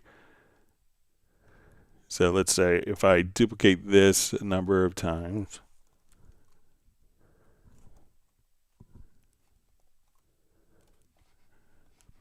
and this would require dragging, but if you just drag over and hold down shift, it'll ask you, do you want to replace all the events?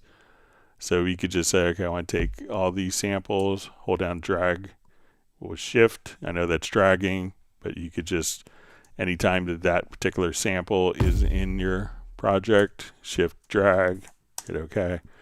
And now you could just replace all the samples like that.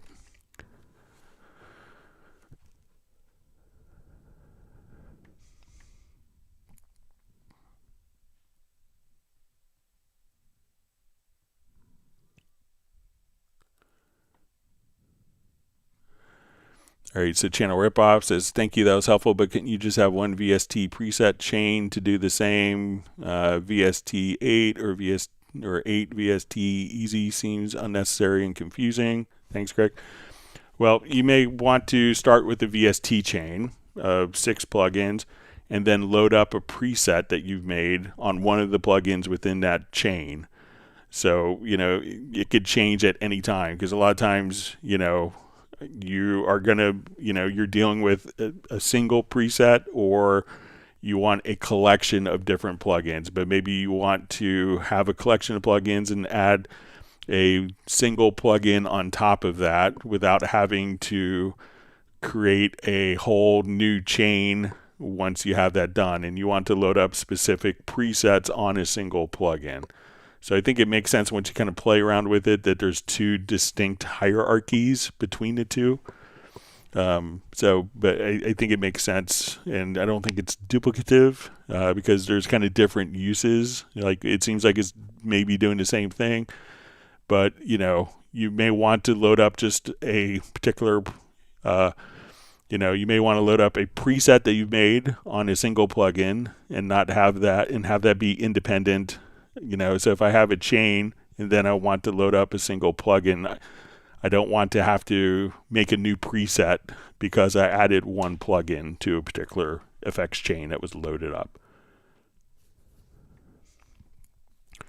Wonderful to see Graham Witcher on. See Michael Pierce is on. Says he's stinking ill with a horrible cough. We hope you feel better soon. Thanks for joining us. Bratman Studios says, stay away from that COVID. I had last month and the cough hung around for about 4 weeks after I was better. Nonstop cough drops and chicken soup.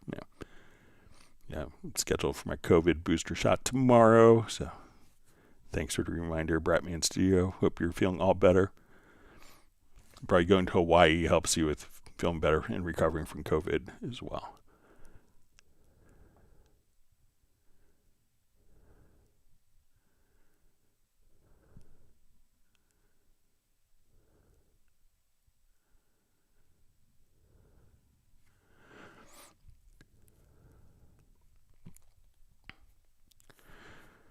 Okay, so we see from Salvo Gitano Recording Studio says, thanks, Greg, for the answer before. I forgot to tell you I have a guitar audio file and I want a delay to enter from size 20 to size 24. I have to do it with automation. So let me just check, refer to the previous question, see. Let me just scroll back ways. Thanks for all the great questions from everyone.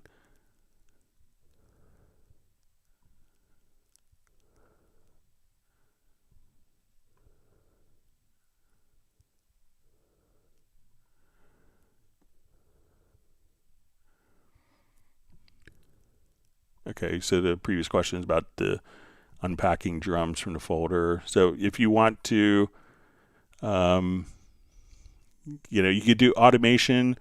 Something else that you could do, another approach you could do automation, but you could probably also do modulators as well. I have a guitar audio file and I want a delay to enter from size 20 to 24. I have to do it with automation.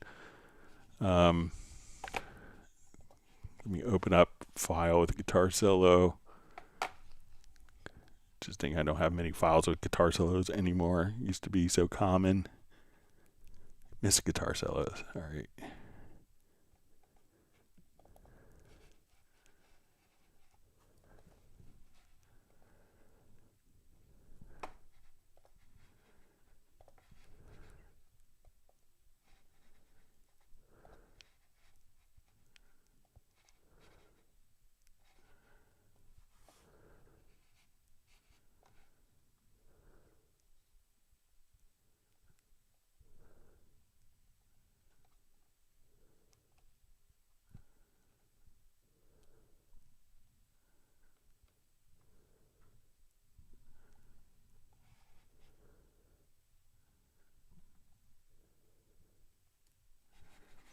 All right, let me just.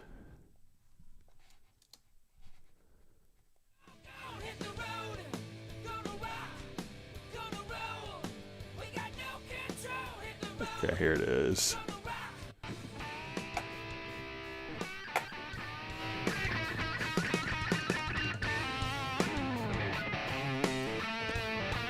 All right, so let's say I want to do.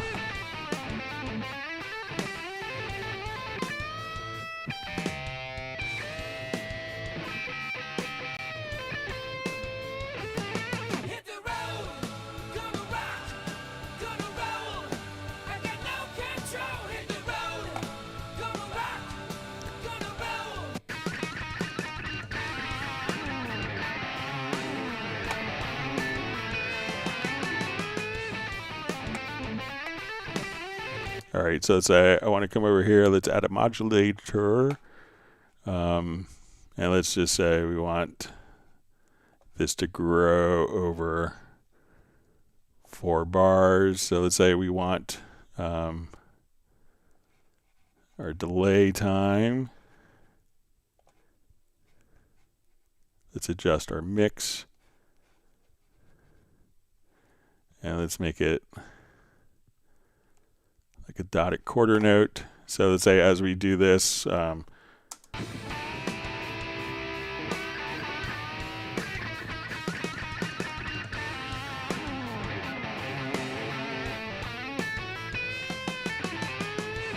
could make it like 16 bars. So if I come over here, and now we could just modulate.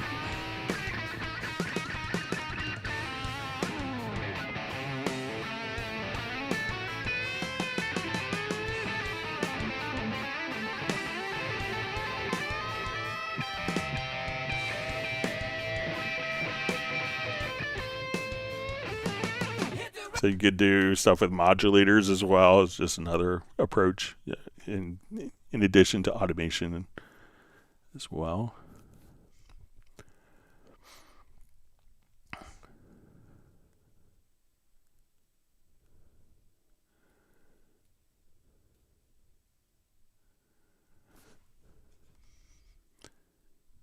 Okay.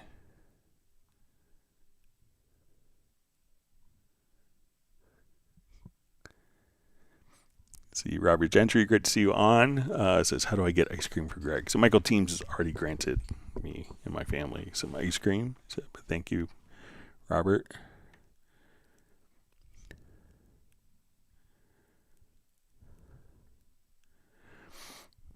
Okay, so we see from Val, as Y42 asks, about rendering. It says like export and also in place recording inside from one track to another. Does the interface make a difference, or is everything worked inside of Cubase?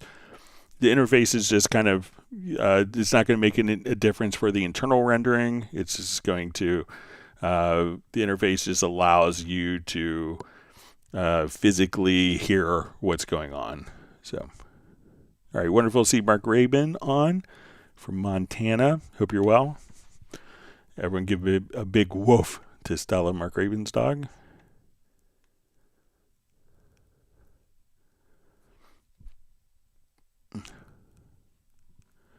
All right, Flyv asks, Greg, what would you say the best way of mixing vocals with a song you create is? Create an instrumental and then add vocals after, or both at the same time?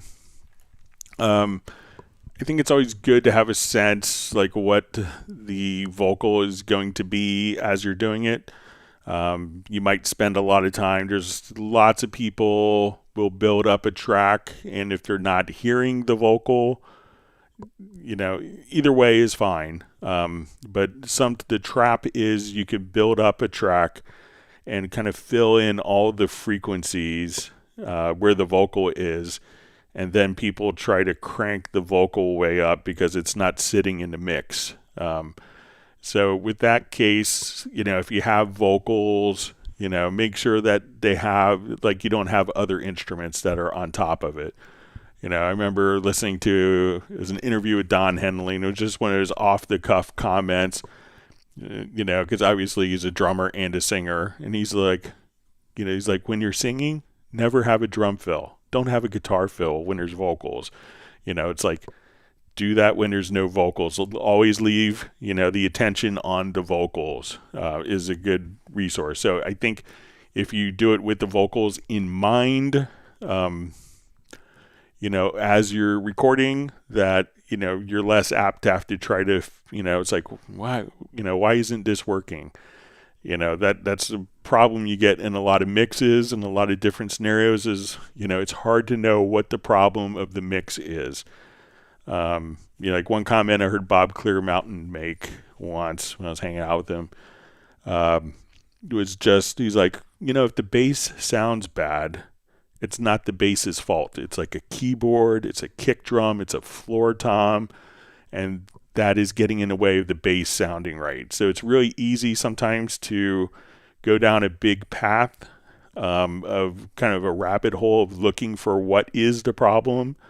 But often it's going to be like an arrangement. And if you're doing the vocals while you're writing the song, I think you're less apt for that. But if you're just always aware of that and be able to kind of drop things out that are conflicting with the vocal, and it depends on what you're doing musically as well. Sometimes the vocal, 40 years ago, the vocal often was an accompaniment until you got to the guitar solo for like a hard rock act. So the vocal wasn't as important as the technical prowess of the lead guitarist. People would just wait until the guitar solo came. But some people would relate to the vocal, some people would relate to the guitar solo. So kind of depends on what you're working with.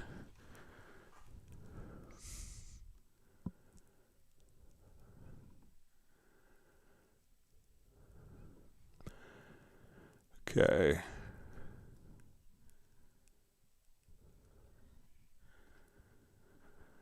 Okay, we see from Anthony Clark, last question, how to tune the whole project from A440 to A432. I know we could do it in Hallian, but I'm looking into melody samples and vocals and tuning them, how to check it and change it. Thanks. All right, so let's take this example here, this song. All right, so I want to come over, let's say. Let's have a good time. I never promised you I'm gonna stick around. All right, so I could kind of select all of my audio here, and I could transpose it down. Let me just select.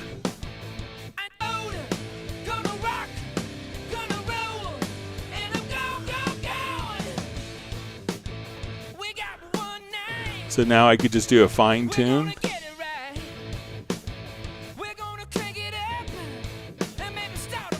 So now we could select all the audio and just drop it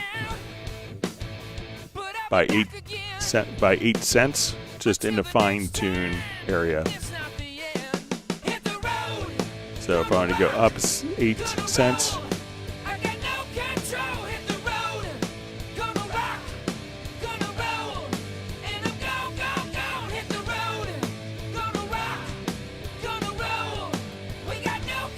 So now everything's playing back 8 cents flat. So you could select all the parts and just go to like the fine tune and drop it down by -8 there. All right, I know we had a lot of questions that were mailed in, so let's get to some of those so we don't run out of time. Thanks for all the great questions from everyone. If you've learned a new tip or trick, make sure you do hit the like button, and if you haven't subscribed to the channel, and let other people know about the live streams. Okay, so the first question we have is how to route Groove Agent outputs to a group easily. All right, so let's come over. I think I have a project set up.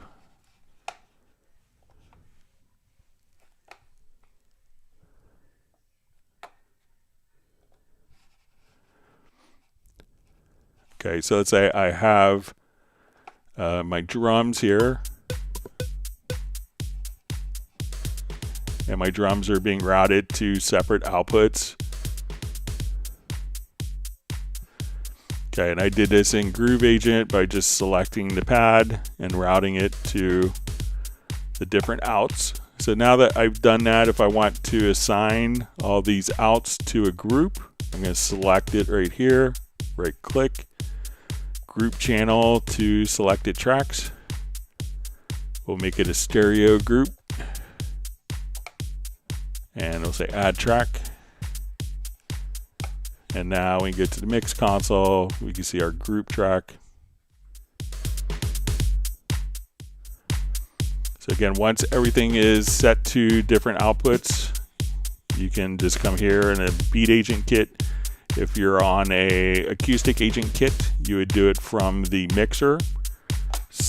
You could open up the outputs here,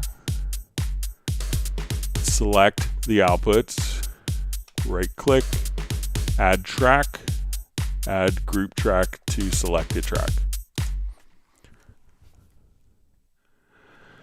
Okay, so we had a question on the last live stream of has the login for VST Connect Pro changed? So yeah, it did, and sorry I had a brain cramp on this last Friday.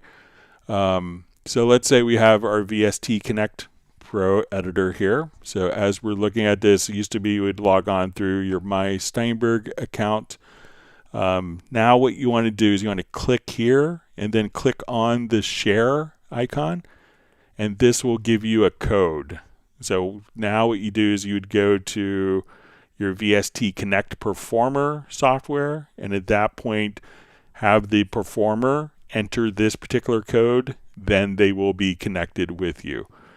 So again, you want to click on this little icon here. So we're not logging on through your My Steinberg account. Just click here, then click on share. Then this will be the code. When they do the same thing in the VST Connect Performer software, at that point they would enter that code, and then that would make the direct connection between the VST Connect Performer and the VST Connect session that you're running. All right, question. How do I set up my UR22 Mark II so that I can record the synth sounds Yamaha Modi X directly as an instrument via USB instead of via a MIDI track? So the UR22 is a USB audio interface. I believe the Modi X MX or Modi X M or Modi X can also be USB MIDI interface. Now generally USB, or they could both be USB audio interfaces. So generally you can't run multiple USB audio interfaces together. They're not going to be synchronized. So what you're going to have to do is you could run MIDI, and then if you wanted to record the audio, take the audio outputs from your Modi X, connect it to the two inputs on your UR22, and just record it that way. Because with computers, there's a way on Mac OS to do aggregate devices. It's not reliable. Even Apple themselves don't recommend it.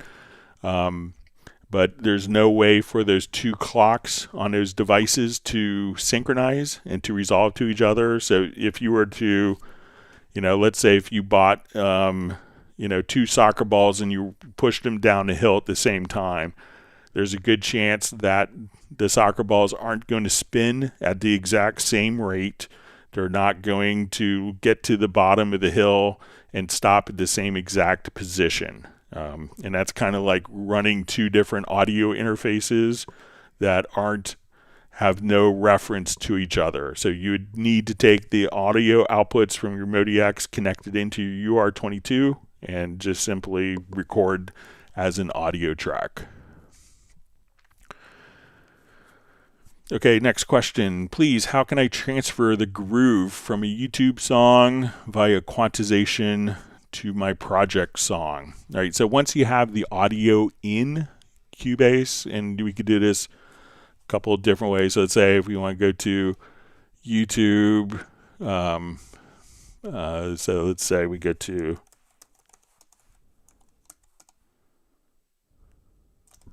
I don't want to get dinged at all, so all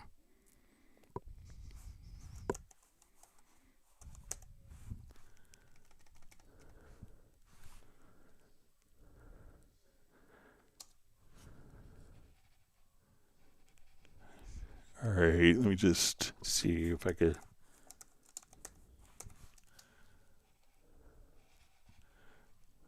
Let me see if this shows up.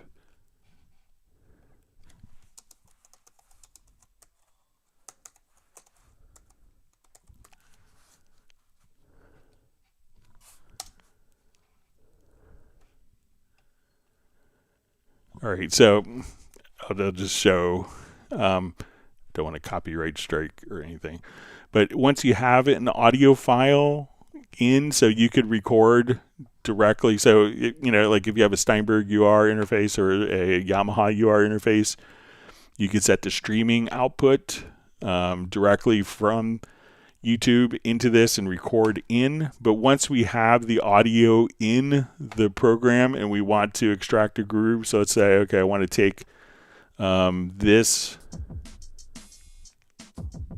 like I like the groove of this and I want to apply it into my track, all I would have to do is just simply drag the audio file into the quantize settings, and now it's automatically made that as a groove preset that I could apply. So if you like the groove on a track, if you had a track in your program, just simply take the audio file, drag it in to your quantize settings, and then it would be, you could store it as a preset and apply that groove to other tracks.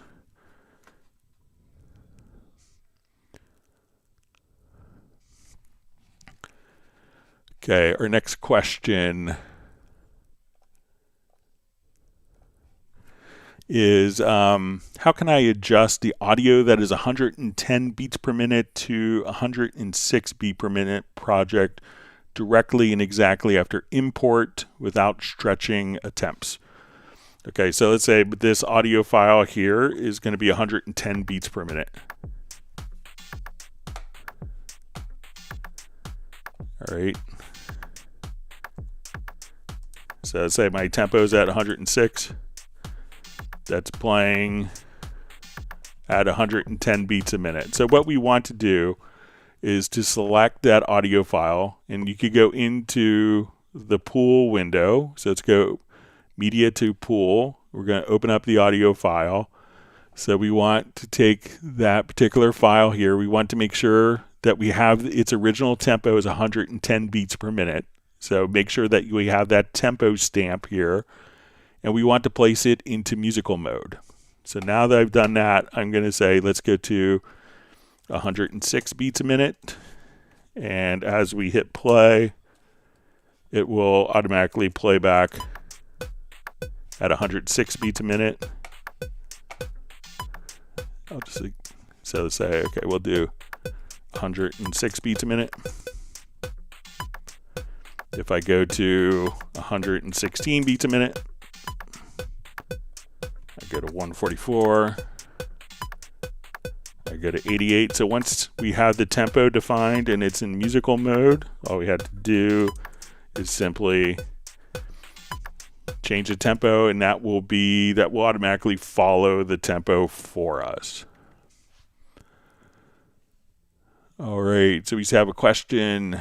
November 5th, Cubase 15 So we don't know when it'll be announced, but generally Steinberg doesn't announce release dates. November 5th is my birthday, so that'd be cool if I got a new Cubase version for my birthday, but we'll have to wait and see. So, all right. So we have a question. Is Steinberg working on an AI system to search the MediaBay for loops that fit the activated project, drums, bass, like loop mash? I haven't heard of anything. I saw recently that Steinberg was, like the help wanted ads, like they were seeking developers for AI stuff. So I have a feeling that it's kind of sometimes, people want to automatically find, have the computer tell them which particular, files work together well. And I think that's always a problem, that people would tend to always have kind of the same end result. And I think sometimes finding something that's completely different, the best things sometimes in creating music are the happy accidents that occur, stuff that you would never expect. It's like I once came up with like the coolest percussion part, and what I did was put a Bach MIDI file and I had it play through a percussion instrument. But theoretically it didn't make any harmonic sense, but that Bach piece just as a whim, this Bach piece was like perfect when played back through this percussion instrument preset. And stuff like that, AI, I don't think would do. So I think it's great to make wonderful, happy, creative mistakes that work musically. All right, next question. Greg, under the hood, what is the resolution of the Cubase tempo map? Hopefully better than 50 millisecond resolution in Pro Tools. All right, so let's take a look at our tempo map. So I'm going to change my master time here to samples. All right, and we have some different tempo nodes here. So let me just put in a tempo node here. So I'm going to select that tempo node. So we can see our start time here is in samples. So we're not in, we're not dealing with tick resolution. So if we're going to samples, we can see that I could use my mouse scroll wheel and I could increment by samples. So our tempo node here is sample accurate for placement and resolution.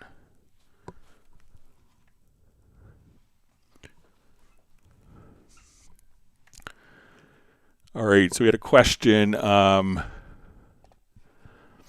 Is it possible to increase or decrease the volume in the mixer channel faders with a key command? Okay, so this is a key command that's not often known. So let's say if I select a particular track here, I'm going to hold down Control or Command plus Shift and the up or down arrow, and that will increase or decrease the fader by 1 dB. So if I go left, I could go to that track, Control or Command plus Shift plus the up arrow to increase, down arrow to decrease. So again, come over here, increase, decrease. So if you want to set up for a MIDI controller, you want to be able to just come right over here and quickly adjust by 1 dB. So if a singer is like, oh, give me the vocal up 1 dB, you can just go, okay, boom, done. So very kind of easy to work with. So if you don't have automation, you could just simply kind of come right over here. You could actually write that as automation if you wanted to. So again, Control or Command plus Shift plus the up and down arrows.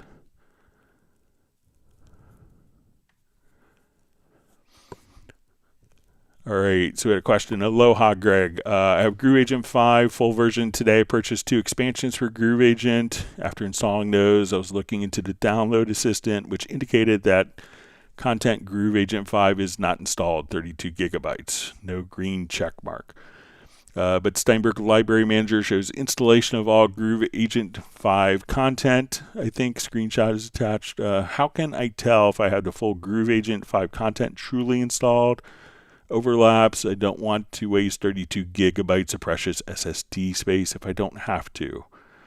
I don't get any missing file error messages when I open the kits. If I click to install the download agent, smart enough to not install duplicate content. That content is already installed. I've never altered the factory default settings to where Cubase content is installed to. So it won't duplicate, but the one thing to check, one of the unique kits that's in Groove Agent full version, it's not in the Groove Agent SE that comes with Cubase, is you could check out and kind of play around with to see if the percussion agent. So if you go into your library manager, you'll see different options. So let's go to our library manager here, and we click on Groove Agent. So we'll have a Groove Agent tab. So if you see like the percussion agent, that would be indicative that we have the full Groove Agent installed. So that's where you would often see that you have kind of the full version. So, and it could also be that maybe you installed from the Groove Agent, because you can install from the Groove Agent library in the Groove Agent section of the Steinberg Download Assistant as opposed to Absolute. So there could be two different ways to install those content. But if you see the percussion agent available, then you're probably in good shape knowing that you have everything installed. All right, question. Sometimes my MIDI regions show crosshatch marks on them. I only have one lane for that track and there are no extra versions of the track. Why does it look this way and how do I remove those lines? So generally that's going to be indicative that there are overlaps. So, and when we record MIDI, we could have, so look at the bottom here and you could just see if you've recorded, because when there are different MIDI record modes, so sometimes people will choose the default mode will be new parts, and when new parts are selected, it will just put top parts on top of each other. They could also be merged or replaced. So check to see if you don't like that view of the hash lines. Go to your settings or preferences to event display, and you'll see show overlaps, and then you could say never or only on mouse over.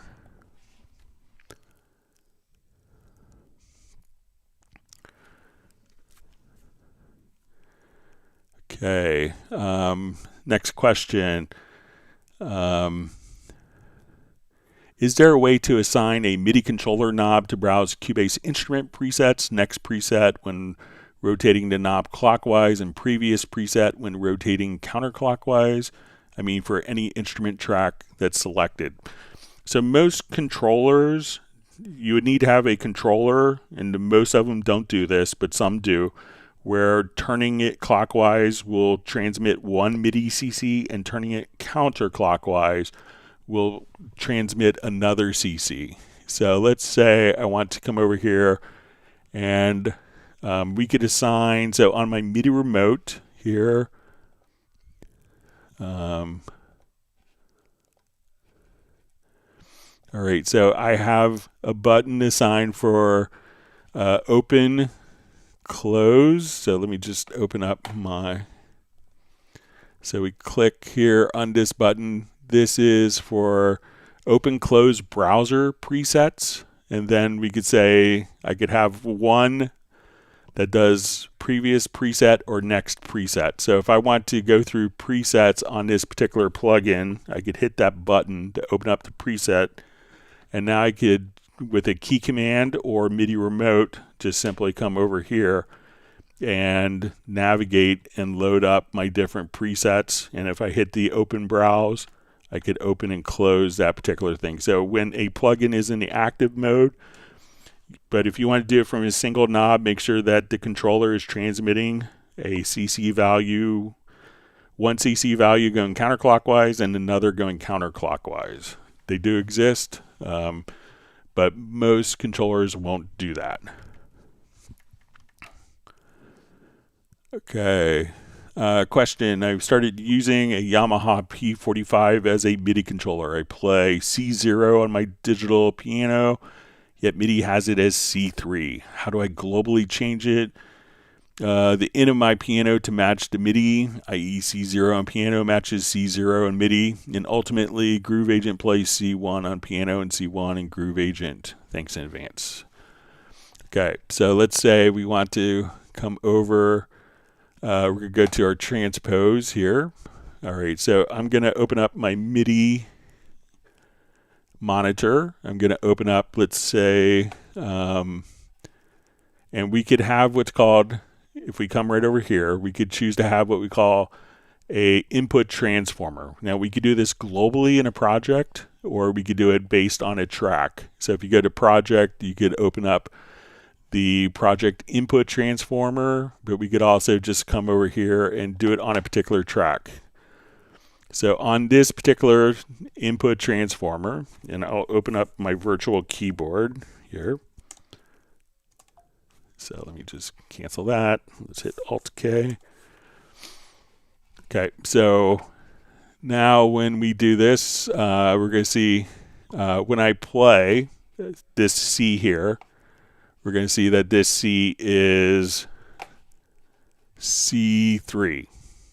Okay, but I want this to be C0, so I'm going to come over to my input transformer. We're going to choose to transform, and we will say we want to transform notes. And what we want to do is we're going to select the subtype, which would then transfer to pitch, and we want to subtract 36. So now when I turn this on and hit the same key, it's now transmitting C0. I turn this off, it's C3.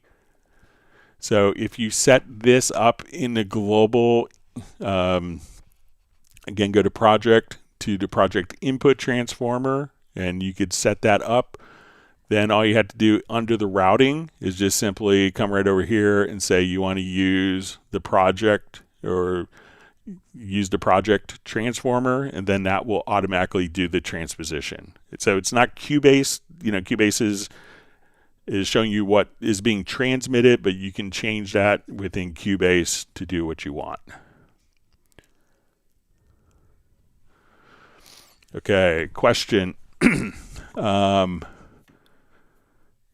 So for years, along with many, many others, I've been begging Steinberg to address the issues of the horizontal scroll direction is reversed in Cubase as opposed to pretty much any other audio software in the world, and make it customizable so that people could choose their preferred direction and preferences. Will this happen?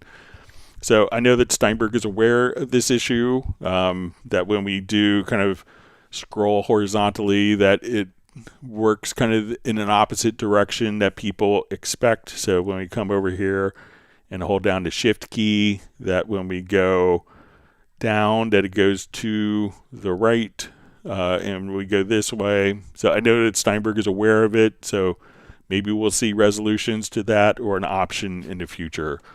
But I know that Steinberg is very aware of the issue.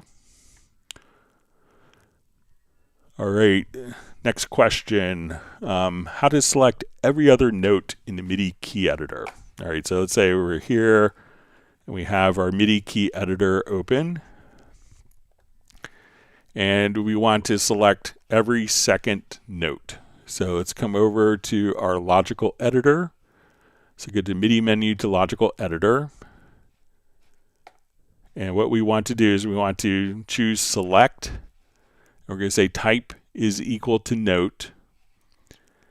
In the filter target, we're going to add insert, and we're going to choose last event, and we'll say every other note, and we'll say event counter, set that to 2, and now every other note can be selected. So we can just come over here. Every second note is selected automatically for you. So again, select notes, hit insert again. We want to choose last event, every other event, choose event counter, and 2. So if you want it to be every third note, we could hit 3, every fourth note, put a 4 there. Save it as a preset, and then that way you don't have to do it for 800 notes in a particular song.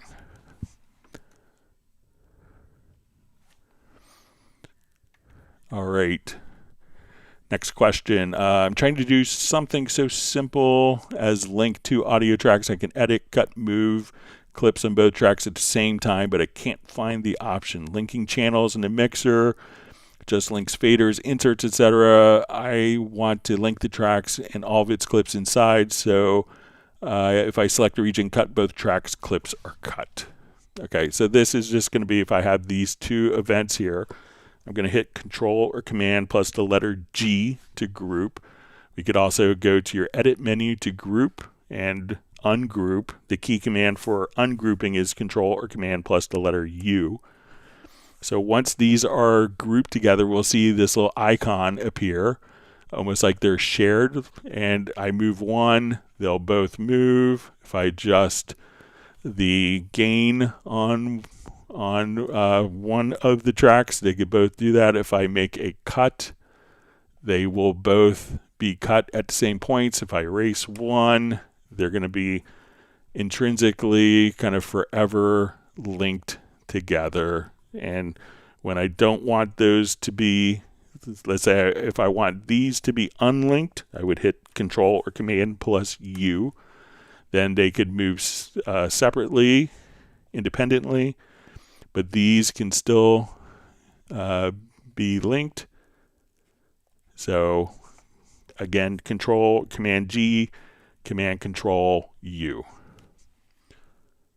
All right, let's jump back, see if we get one more quick live question. Thanks for all the great questions from everyone.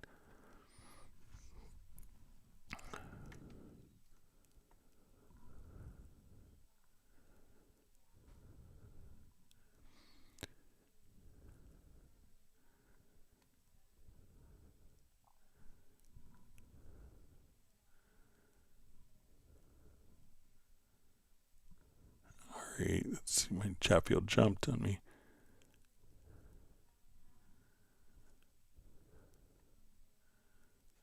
All right, see Gerald Ely's joined us. All right.